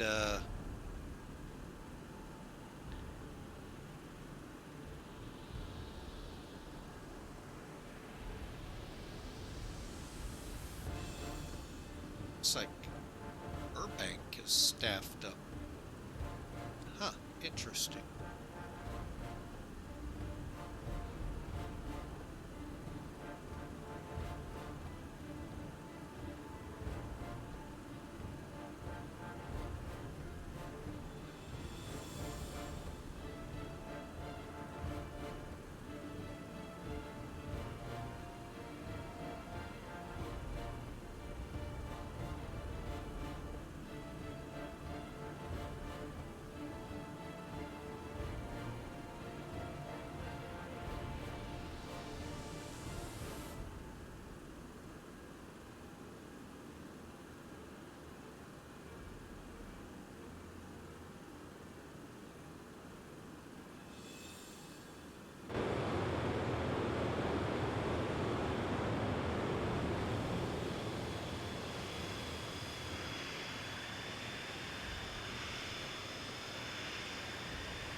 Almost an eyeball view from the flight engineer.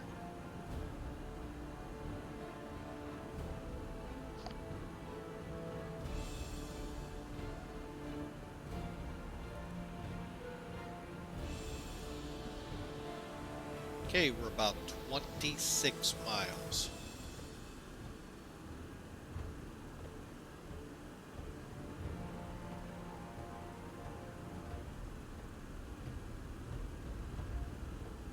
Like I said, technically this can be flown. Where it gets difficult is the transition from Los Angeles VOR onto the ILS. So,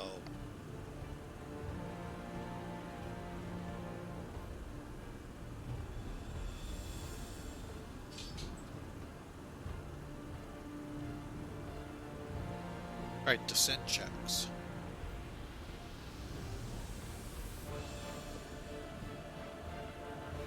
Hey, shoulder harnesses secure, anti-ice. Think we're gonna need any ignition on altimeters. We're gonna cross-check it set at 18,000. And, alright, we're set for descent. In 7 miles, or yeah, 7 miles.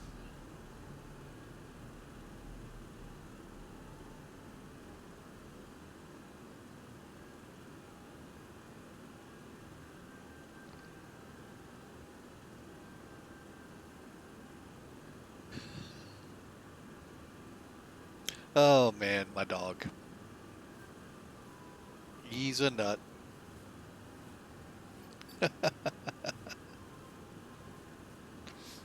All right, he's been actually very good today. The wife had some work to do. Oh,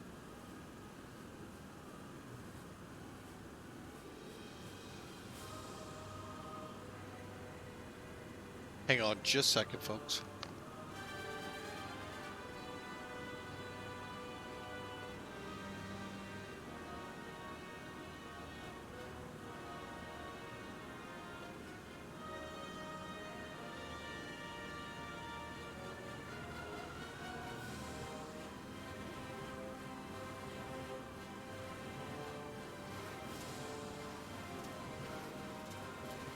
All right, folks, so we're coming down to 17,000. This is probably where I screwed it up last time.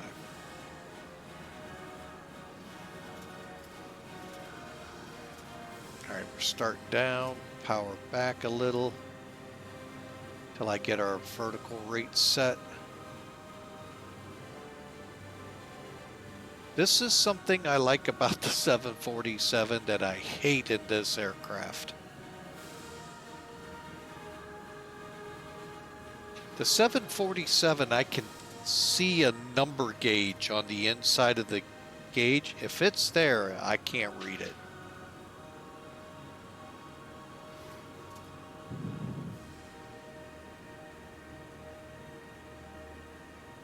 All right, so now we're outbound 245 radial. I got a feeling that's more like a 250 for 36 miles. At that point, we pick up Pomona on 12.2. Oh, wait. Oh, wow. So, yeah, we're looking good. Let's go ahead and pull the power back more.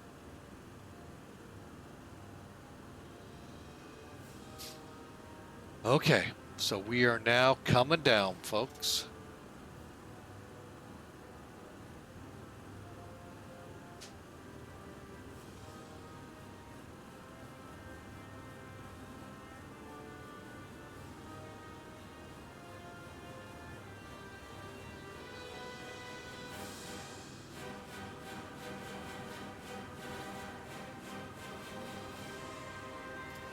Okay, 1853 weather's runway's still the same, 6 miles visibility, 270 at 8.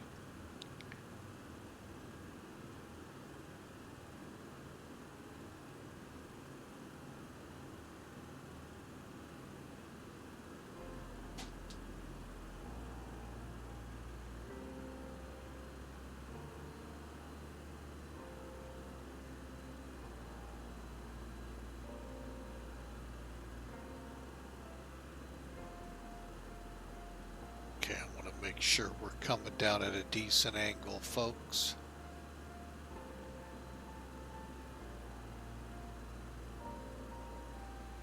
I don't like it when we're under 2,000.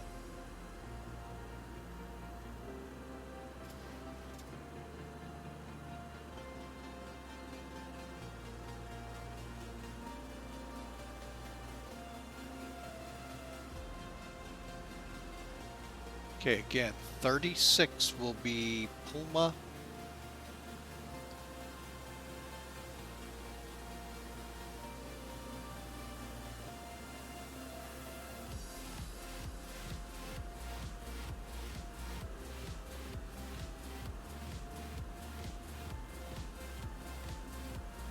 And console needs us at 280, so let's go ahead and start achieving that.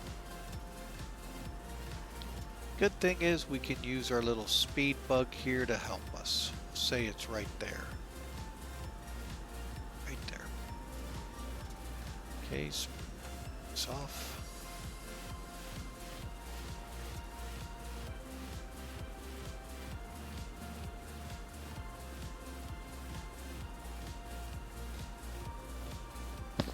Okay, we got 29, we got 10 miles to go, plus 1323, almost 40 miles. They have to stiffen this up a little. Brakes again.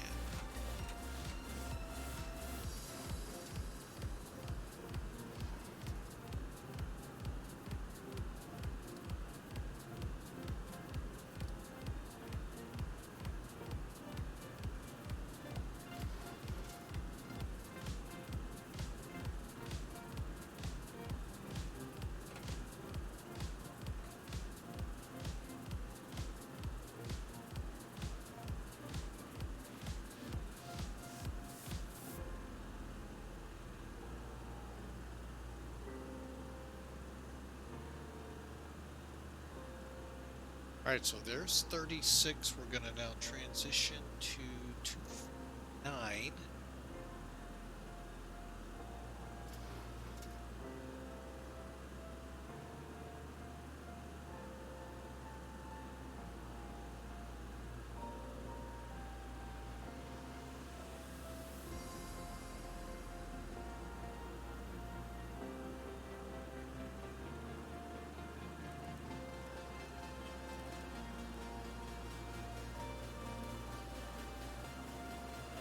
Okay. 9 miles to Arvid. Doing 26, and we still got about 19 after that. I think we're okay. Alright, so anyway, folks, we are now on the approach.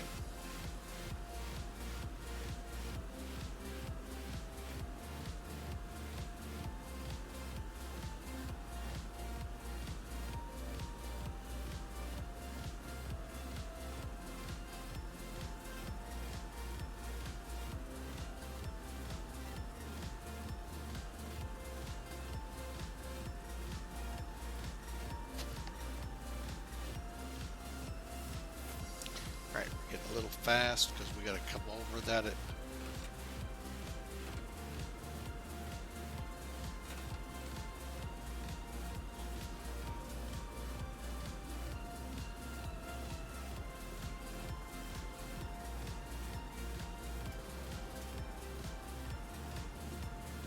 Okay, there's Arvid. Now we got 19 miles to console.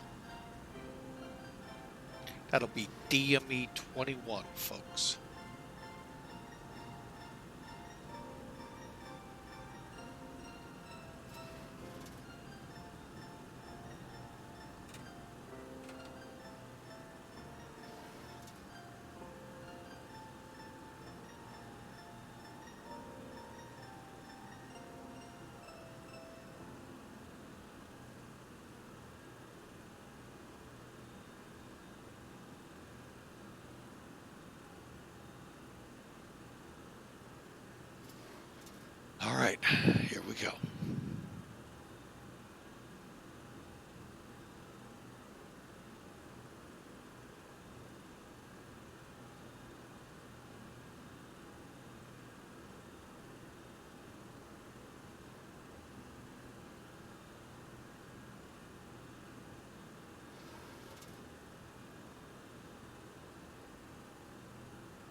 Okay, so 10 miles, 3,000, we're good. Now 3,500. All right, so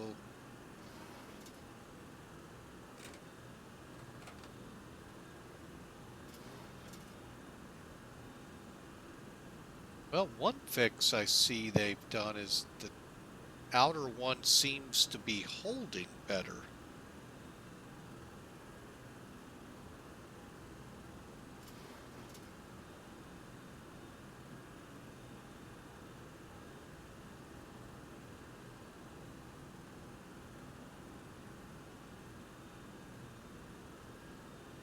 All right, now that we're on the chart here, I'll let y'all follow us in.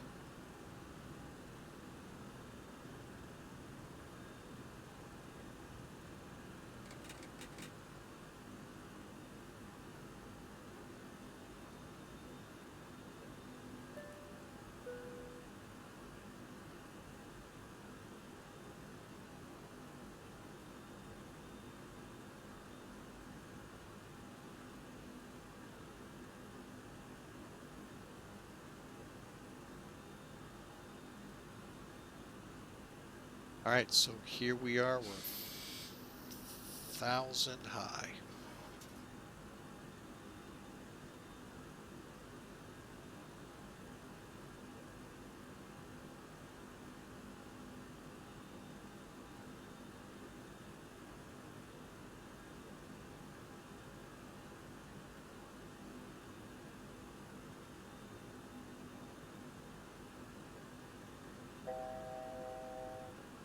$3,004.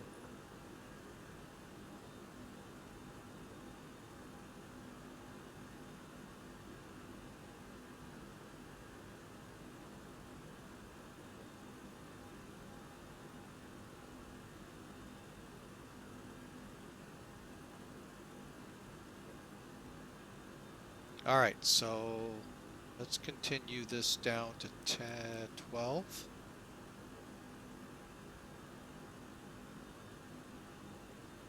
Altitude select came off.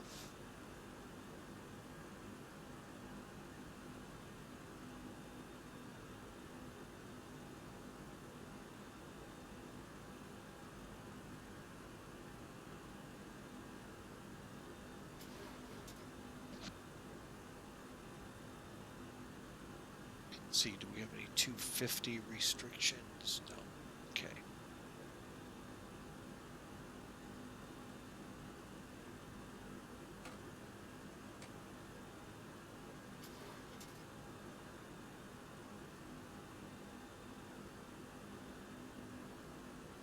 All right, so here we go, folks. We're about to make the turn and head up to Sivu. That's between 14 and 12, and then we'll descend to 10, 9, and right on in.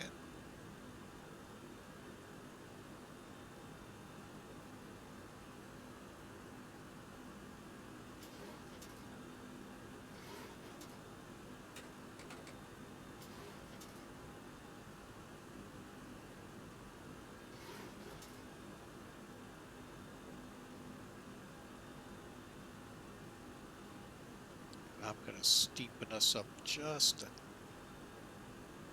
tad bit more.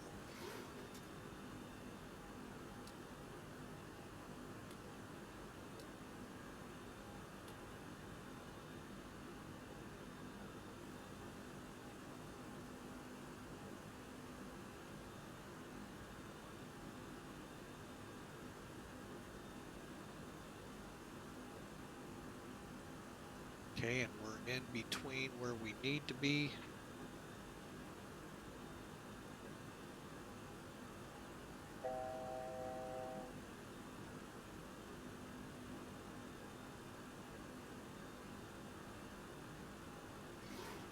This goal is 10,000.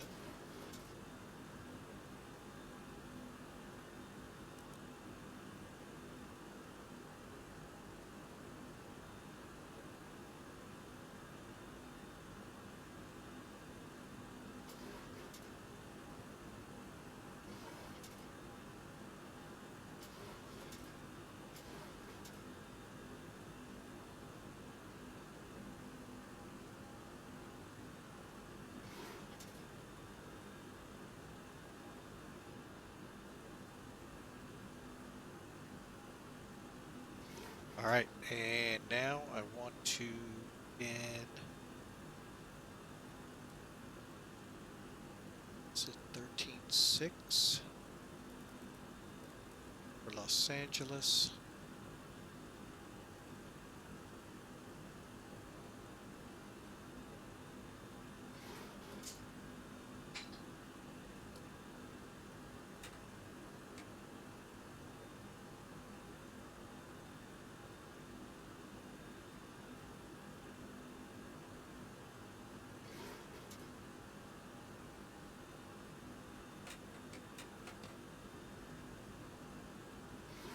All right, we're just about at 10,000, and then we're going to work our way down. And Ontario traffic, Neptune 209 with start and push at the southeast cargo ramp. We'll be taxiing runway 26 left for departure via Yankee Whiskey. Ontario traffic, Chronos 1320, holding short runway 26 left. Final preparations for takeoff on 26 left for Sacramento. Ontario traffic.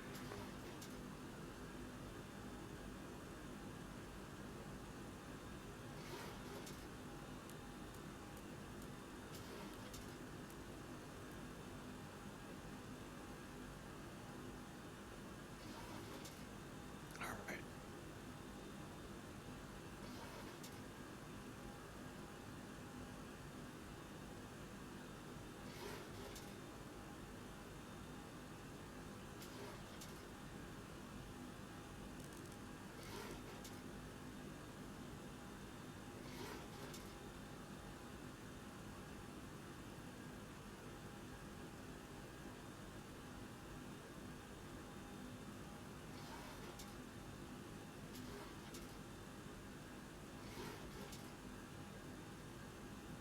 A little bit more.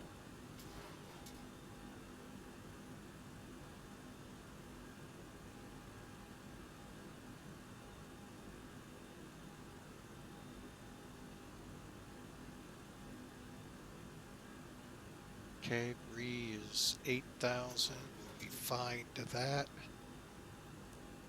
Let's go to 7.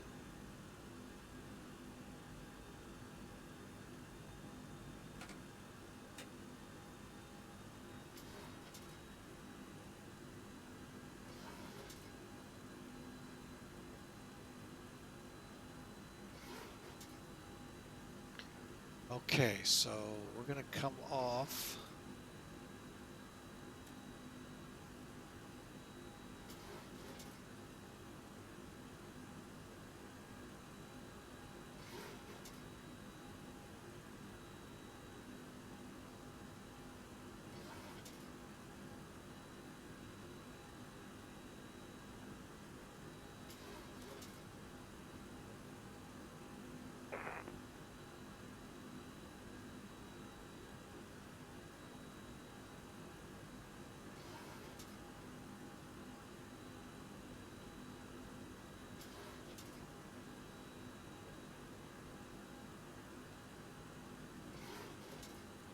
All right, so there's 8,000.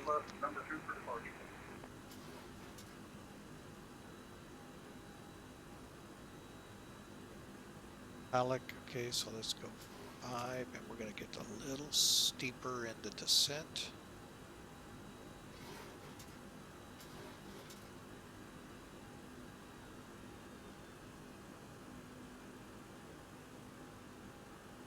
I'm going to move this back to 80.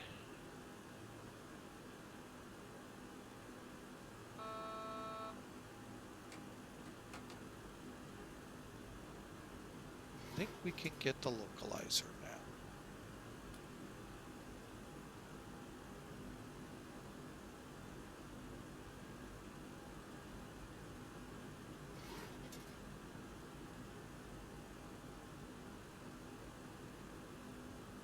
Ontario traffic, Chronos 1320, lining up runway 26 left and taking off for Sacramento. Ontario traffic.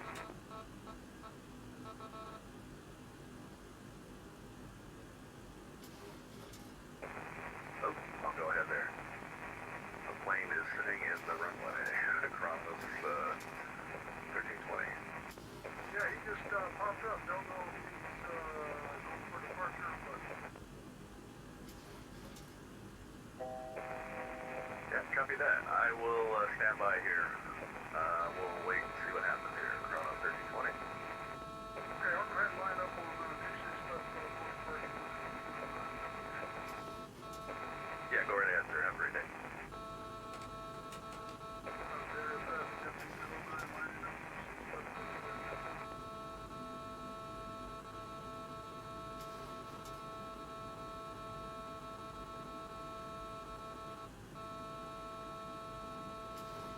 Okay. Flaps.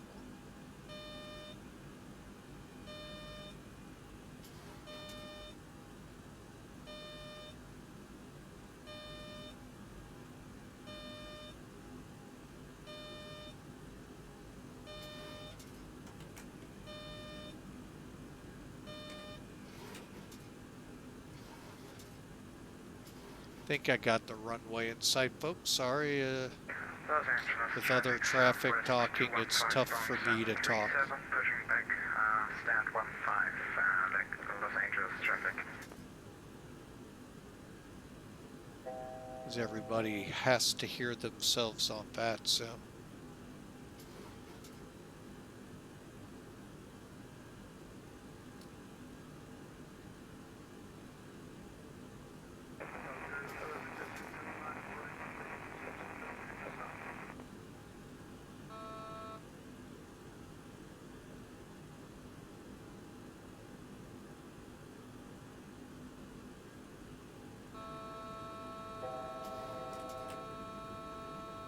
Okay, the localizer's alive. We're turning in on it.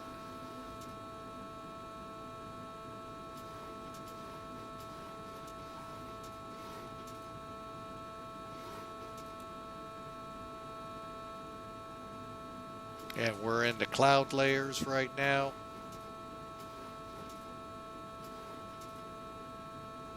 And we're leveling off for Kobe at 2,200 feet, folks. And currently missing the runway, but that's okay. We'll find it. Currently at flaps 15. Los Angeles traffic, Western 742, 8 mile final, 24 right.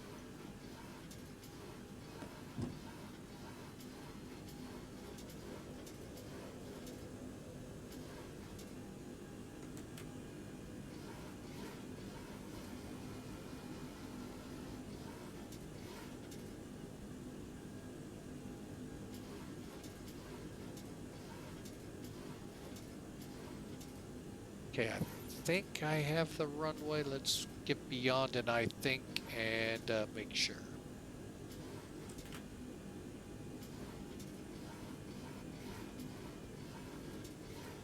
Okay, glide slope's alive. Localizer's on.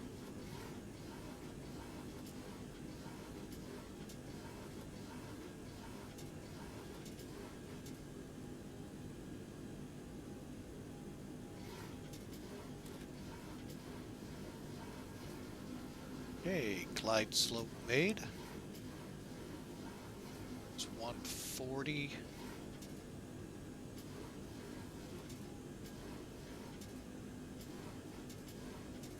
Lights.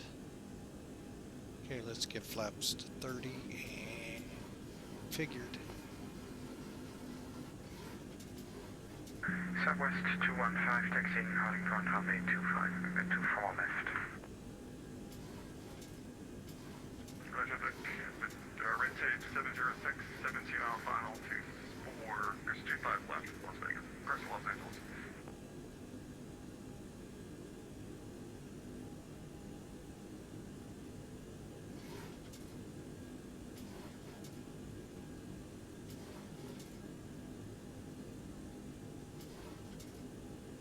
Los Angeles traffic, Western 742s, a 4 mile final, 24 right.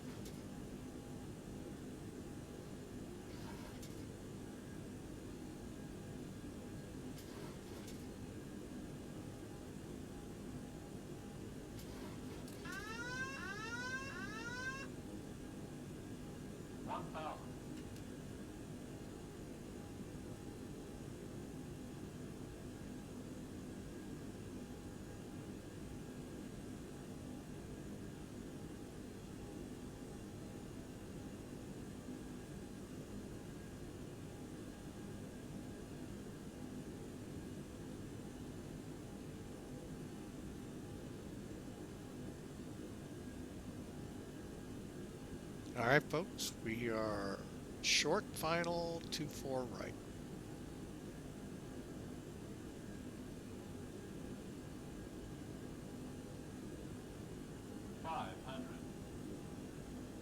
And above, so we'll pull some power back. 400.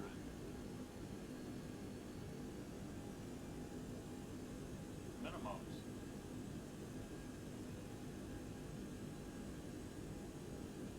200.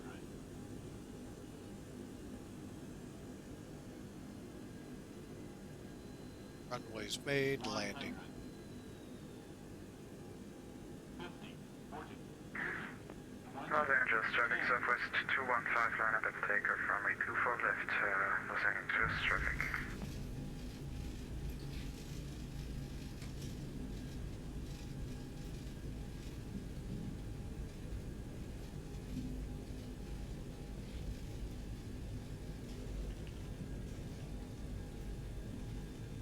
All right, folks, welcome into Los Angeles.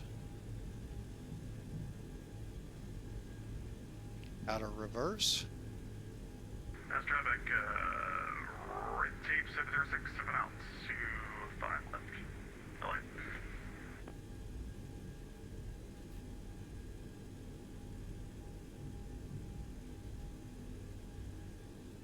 Los Angeles traffic, Alaska 208, taxiing runway 25 right at Foxtrot via Bravo, Los Angeles traffic.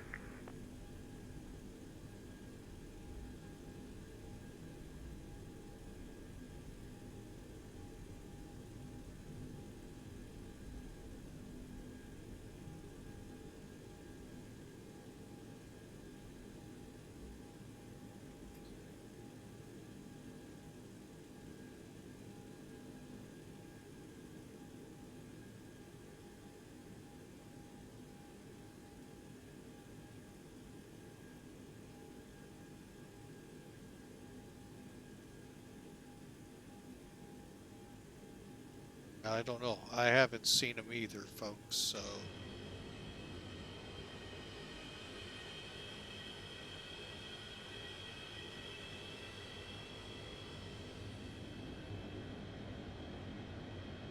Hey, crossing.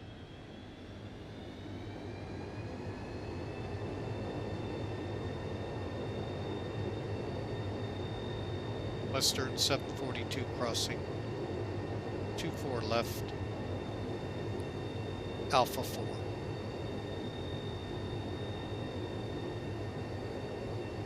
Los Angeles traffic Southwest 215, and up on runway 24 left, passing 2500.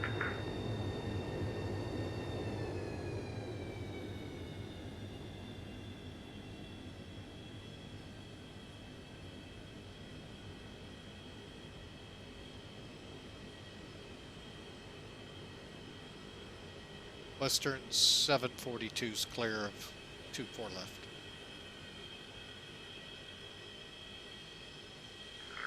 Six is clear at 25 left.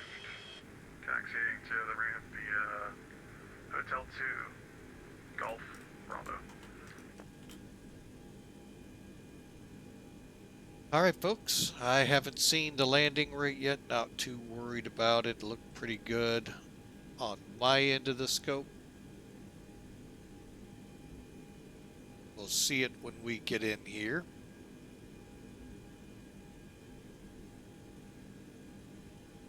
All right, so little taxi down Echo here to Terminal 1. You know what? We're just going to put her in Terminal 2. Even though I have no idea where Western was here, folks.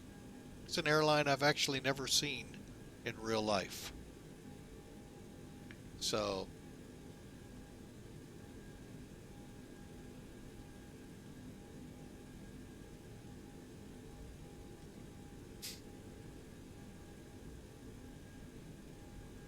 we'll just plan on Terminal 2, and we'll, uh-oh, just happened. Am I crashing to desktop? Then that means I got to remove some items.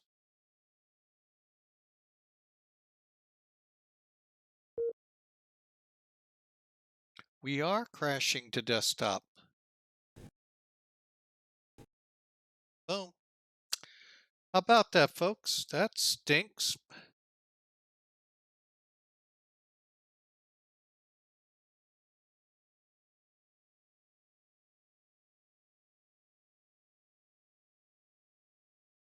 Well, I know what's the cause of that. I'm going to fix that right now.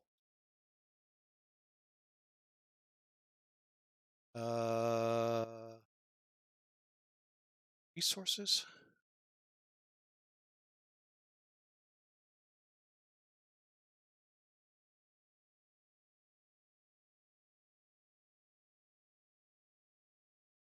Oh, wrong one. Sorry, folks, in the wrong one.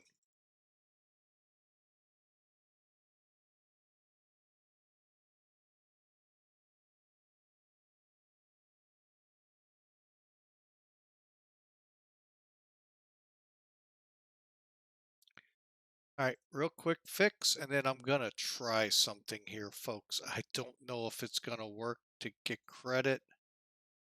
Where is it? There it is. One more plane, the 100.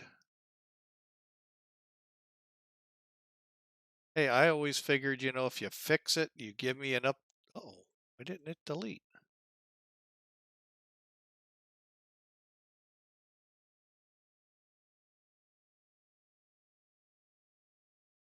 Did I? Yep, got all three. Okay. All right, so let's refire it up and see what happens.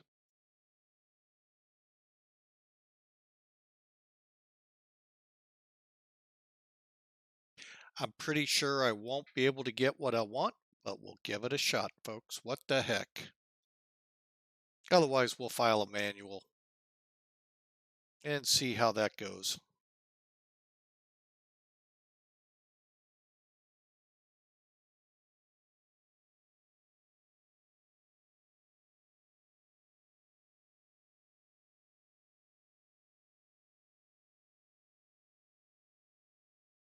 Well, you can't load from the last position on here. Well, doggone it.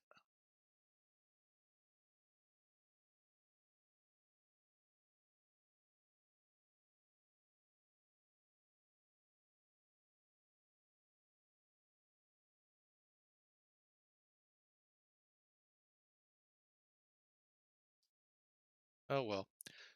Oh well, folks. Well, you won't get to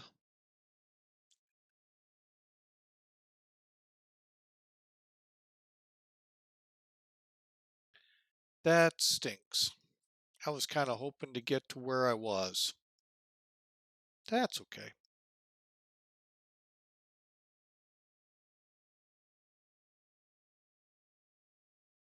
Well, darn, we just won't be able to see me taxi in. We saw all the other Pushback goods. failure. Pushback failure. Aircraft appears to not have any steerable gears. Uh-oh. That does not sound good. Wait a minute, we just flew this thing yesterday.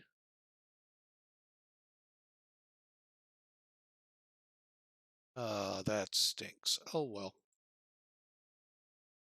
Oh well, folks. Well, let me come off of this and this. And I know y'all are tired of looking at this, so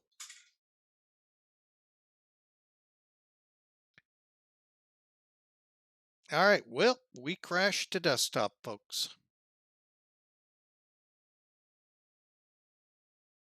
Yeah, trim it up there, Jaguar. Use the trim keys up or down, and that'll help you with getting the aircraft stable. All right, well, let's, what I'm going to do is go ahead and start up X-Plane 11 again. This time we'll just put it in the spot with the 727, and you know what? That's how it is.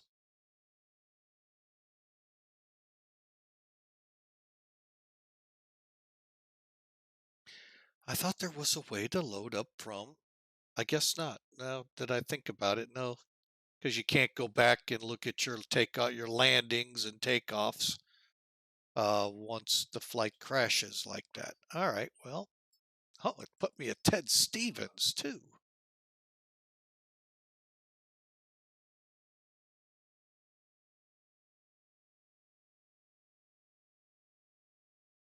All right, so we were going to plan on that spot.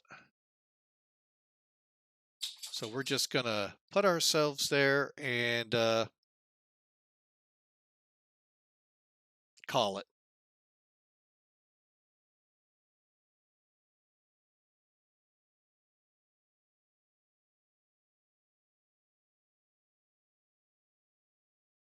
Giving it a second to load here, folks. And then we'll wrap things up. We'll call it a day on this. I got some testing to do. I've heard about it. I haven't downloaded it yet, but yeah, I've heard of that aircraft and all. Yeah, I have not downloaded it. Okay, let's go full screen. Hey, Will. You know, I am such a good pilot, folks. Oops, wrong one. Look at that. I'm in the stand already after the sim crashed. Oh, well. Those things happen, folks. I had a feeling with the download I should have done it, but you know, it's an update. It should have updated. It didn't. All right, so let's review real quick. We can't review any landings because it obviously doesn't. It's not an MD-11. Here, I'll help you out.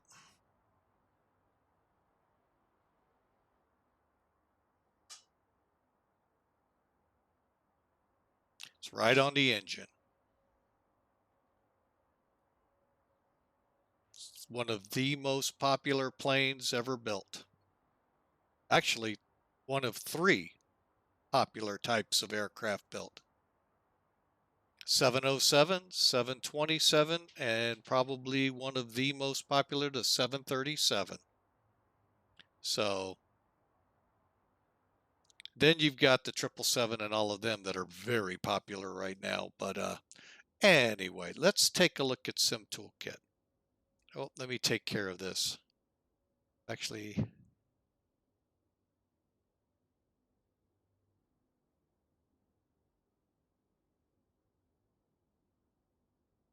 oh, wow, that was easy.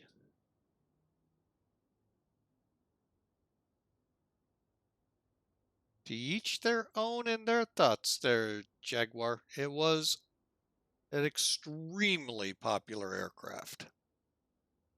Hang on, I'm going to check something out here. It said my PIREP filed. Huh, how about that? I just got credit for the flight, I think. I don't think anything else. Yeah, nothing else. No points. Okay, that's fine. As long as it gets me in LA, I don't care. All right. So let's take a look at this on Sim Toolkit, shall we now? Been saying that now for what? An hour? No. Okay. Well, we were doing good, folks. I mean, we overshot. We were taking over here, so you can see we kind of meandered around the localizer. No, you can't see.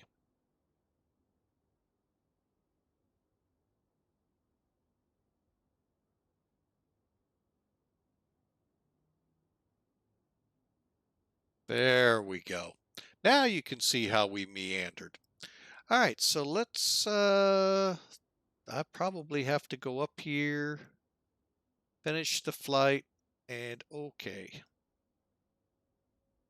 All right, so we landed at 272 feet a minute. So now in Sim Toolkit, folks, there is a rate tool for pilots to use. It's a landing report. Now, X-Plane ups the ante even more by allowing you to replay so long as your flight doesn't crash, meaning not crashing into the ground, but the computer crashing to desktop while you taxi. So close, yet so far away.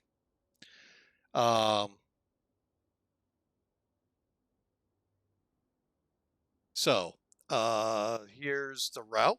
Looks good. Overall, not bad. The details, we get a little bit more on it. Then we're going to go to this landing report. Unfortunately, that's all we're going to be able to pull off today. But you know what? You can get a lot of information just from here. And I can already see I'm happy. The fact that it was 272 feet puts icing on the cake. But I'm happy that it's in the landing zone and it's on the center line, even though it says I'm 11 feet off. Okay, I'll give it that. So for those learning to fly, the landing zone on a runway starts at the threshold, which is a blue dot. And every 500 feet, you got these hashes on a precision runway. Precision meaning ILS, precision approaches. The last one here, you leave the landing zone. So as long as you land from here to here, hey, it's good landing, folks. Pitch 3 degrees. Okay, I'm good with that. 122, very close. I think we're 4 knots slow. And folks, overall, great landing. Wish we could go into more detail watching it, but it is what it is in the sim world.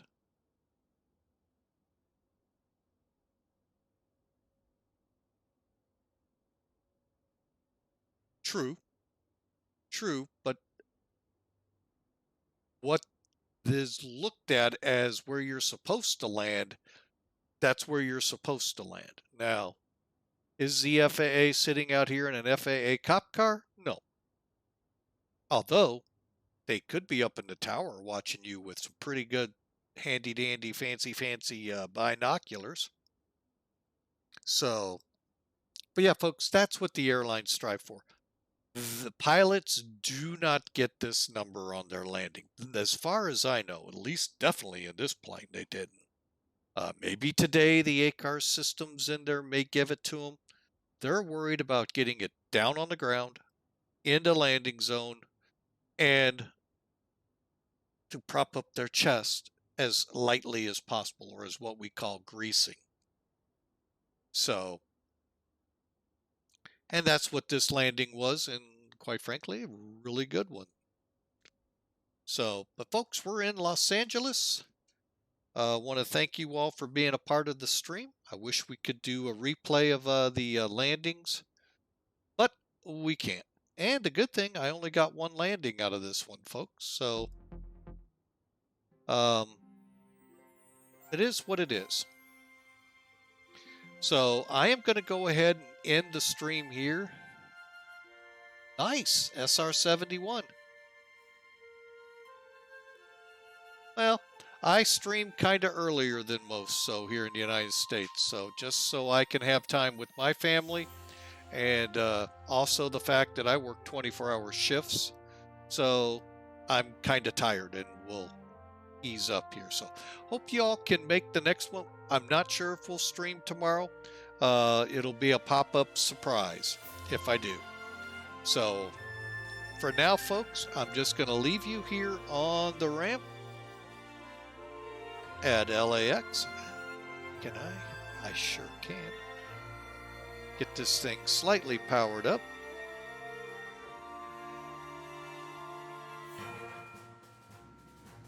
And hope you all have a great day.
Bye, everyone. God bless. Have a great weekend. We'll see you on the next stream.